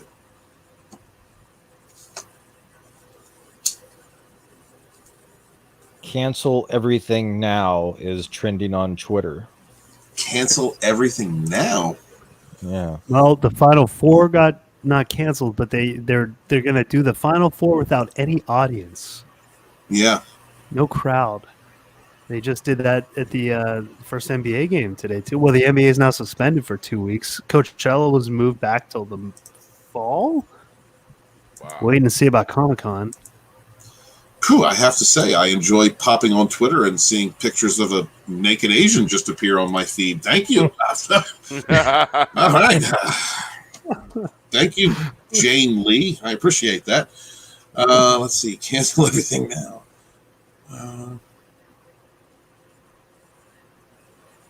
It's pretty nuts. I mean, everybody's freaking out. I mean, when China was freaking out about it, like, to me that made sense. Because in a lot of the Asian countries, they're very on top of those things. Like wearing medical masks and for public health, for not spreading or catching different things. Like, to me that made sense. But now that Italy is shutting down, what would I hear last? Correct me if I'm wrong, or because I may be, but it's getting to the point where the hospitals in Italy are about to go into triage mode, where they're going to turn people away. Whoa, if they can help them. Yeah, like the elderly. Like, that's crazy. If it is getting to that point, and I'm not saying it is, that's just what I heard. That could be hearsay. But if it's getting to that point, that's kind of nuts. Yeah, that is. That's no longer. I mean, I guess it is now officially a pandemic. But that is when you're running out of hospital space. Well, that's what President Trump said earlier. He said that it is now considered a worldwide pandemic.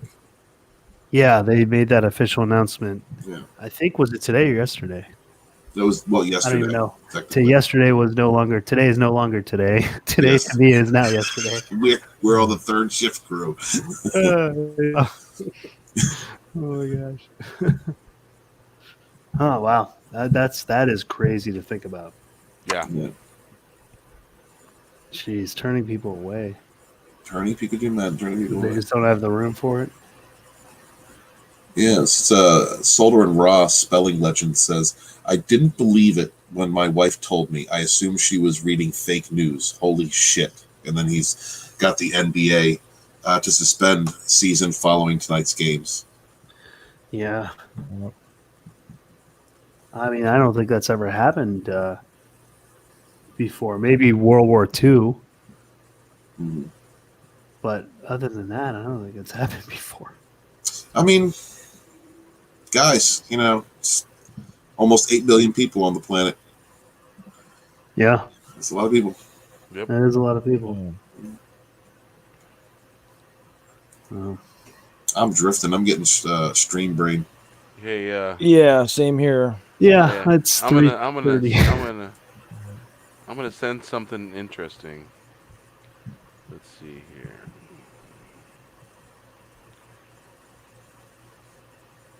I just found something randomly. Check your DM on Twitter, Stephen. I think you will find that very interesting.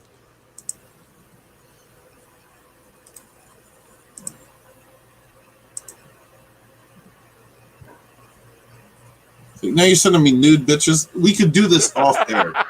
We could do this off air. I just ran across some strange stuff, man. No, and why is that at nighttime? You want to plug channels and stuff and let these poor men get to sleep? All right, plug your channels, brothers. Oh, man. All right. Well, I'm FinalDeathStar, and you can find me at FinalDeathStar and at FinalDeathStar1 on Twitter. And then you can find me on one of the Fourth Wave shows, which I will be on Saturdays. Yep. No matter what, it'll be on Saturday. Yeah, they'll definitely be on Saturday. Abity, that's all, folks. Abity. Wes, you still awake? Oh, my turn? Yep. Okay. All right. Wes Moody Webcast is my channel on YouTube and BitChute.com. I talk about pop culture, current events, occasional conspiracy theories, occasional card talk, and I will vlog about whatever the heck I want to because it's my webcast. Darn right. Hail. Stephen. Yeah, author Stephen Walton. I'm currently watching a chick drinking out of a wine glass using a paper towel roller, and I don't understand why. I saw that. Now I'm beginning to question the validity of the coronavirus, and you can find me at my channel, author Stephen Walton, and on Twitter at Lodonis, Lodonis. And thank you guys for coming and listening to us and hanging out all night. Appreciate it. or all day, depending on where you're from. I know. What an awesome chat. Day, night, tomorrow night. You got people all over the world. Indeed. Thank you, chat, for hanging out with us at these weird and strange hours. And best chat on YouTube. Yeah, best chat on YouTube. And it wouldn't be a good show without you guys. We appreciate you. And thank you, fellas, for being here on the channel. And thanks to Fourth Wave Late Edition. Thanks to the Fourth Wave. Hail. Hail. Hail. Hail the Fandom Menace. All right. Don't get the coronavirus and don't drink things out of toilet paper rolls. Yeah, don't. Yeah. Don't drink best not do that. Toilet paper rolls. Yeah, that would be so. Good night.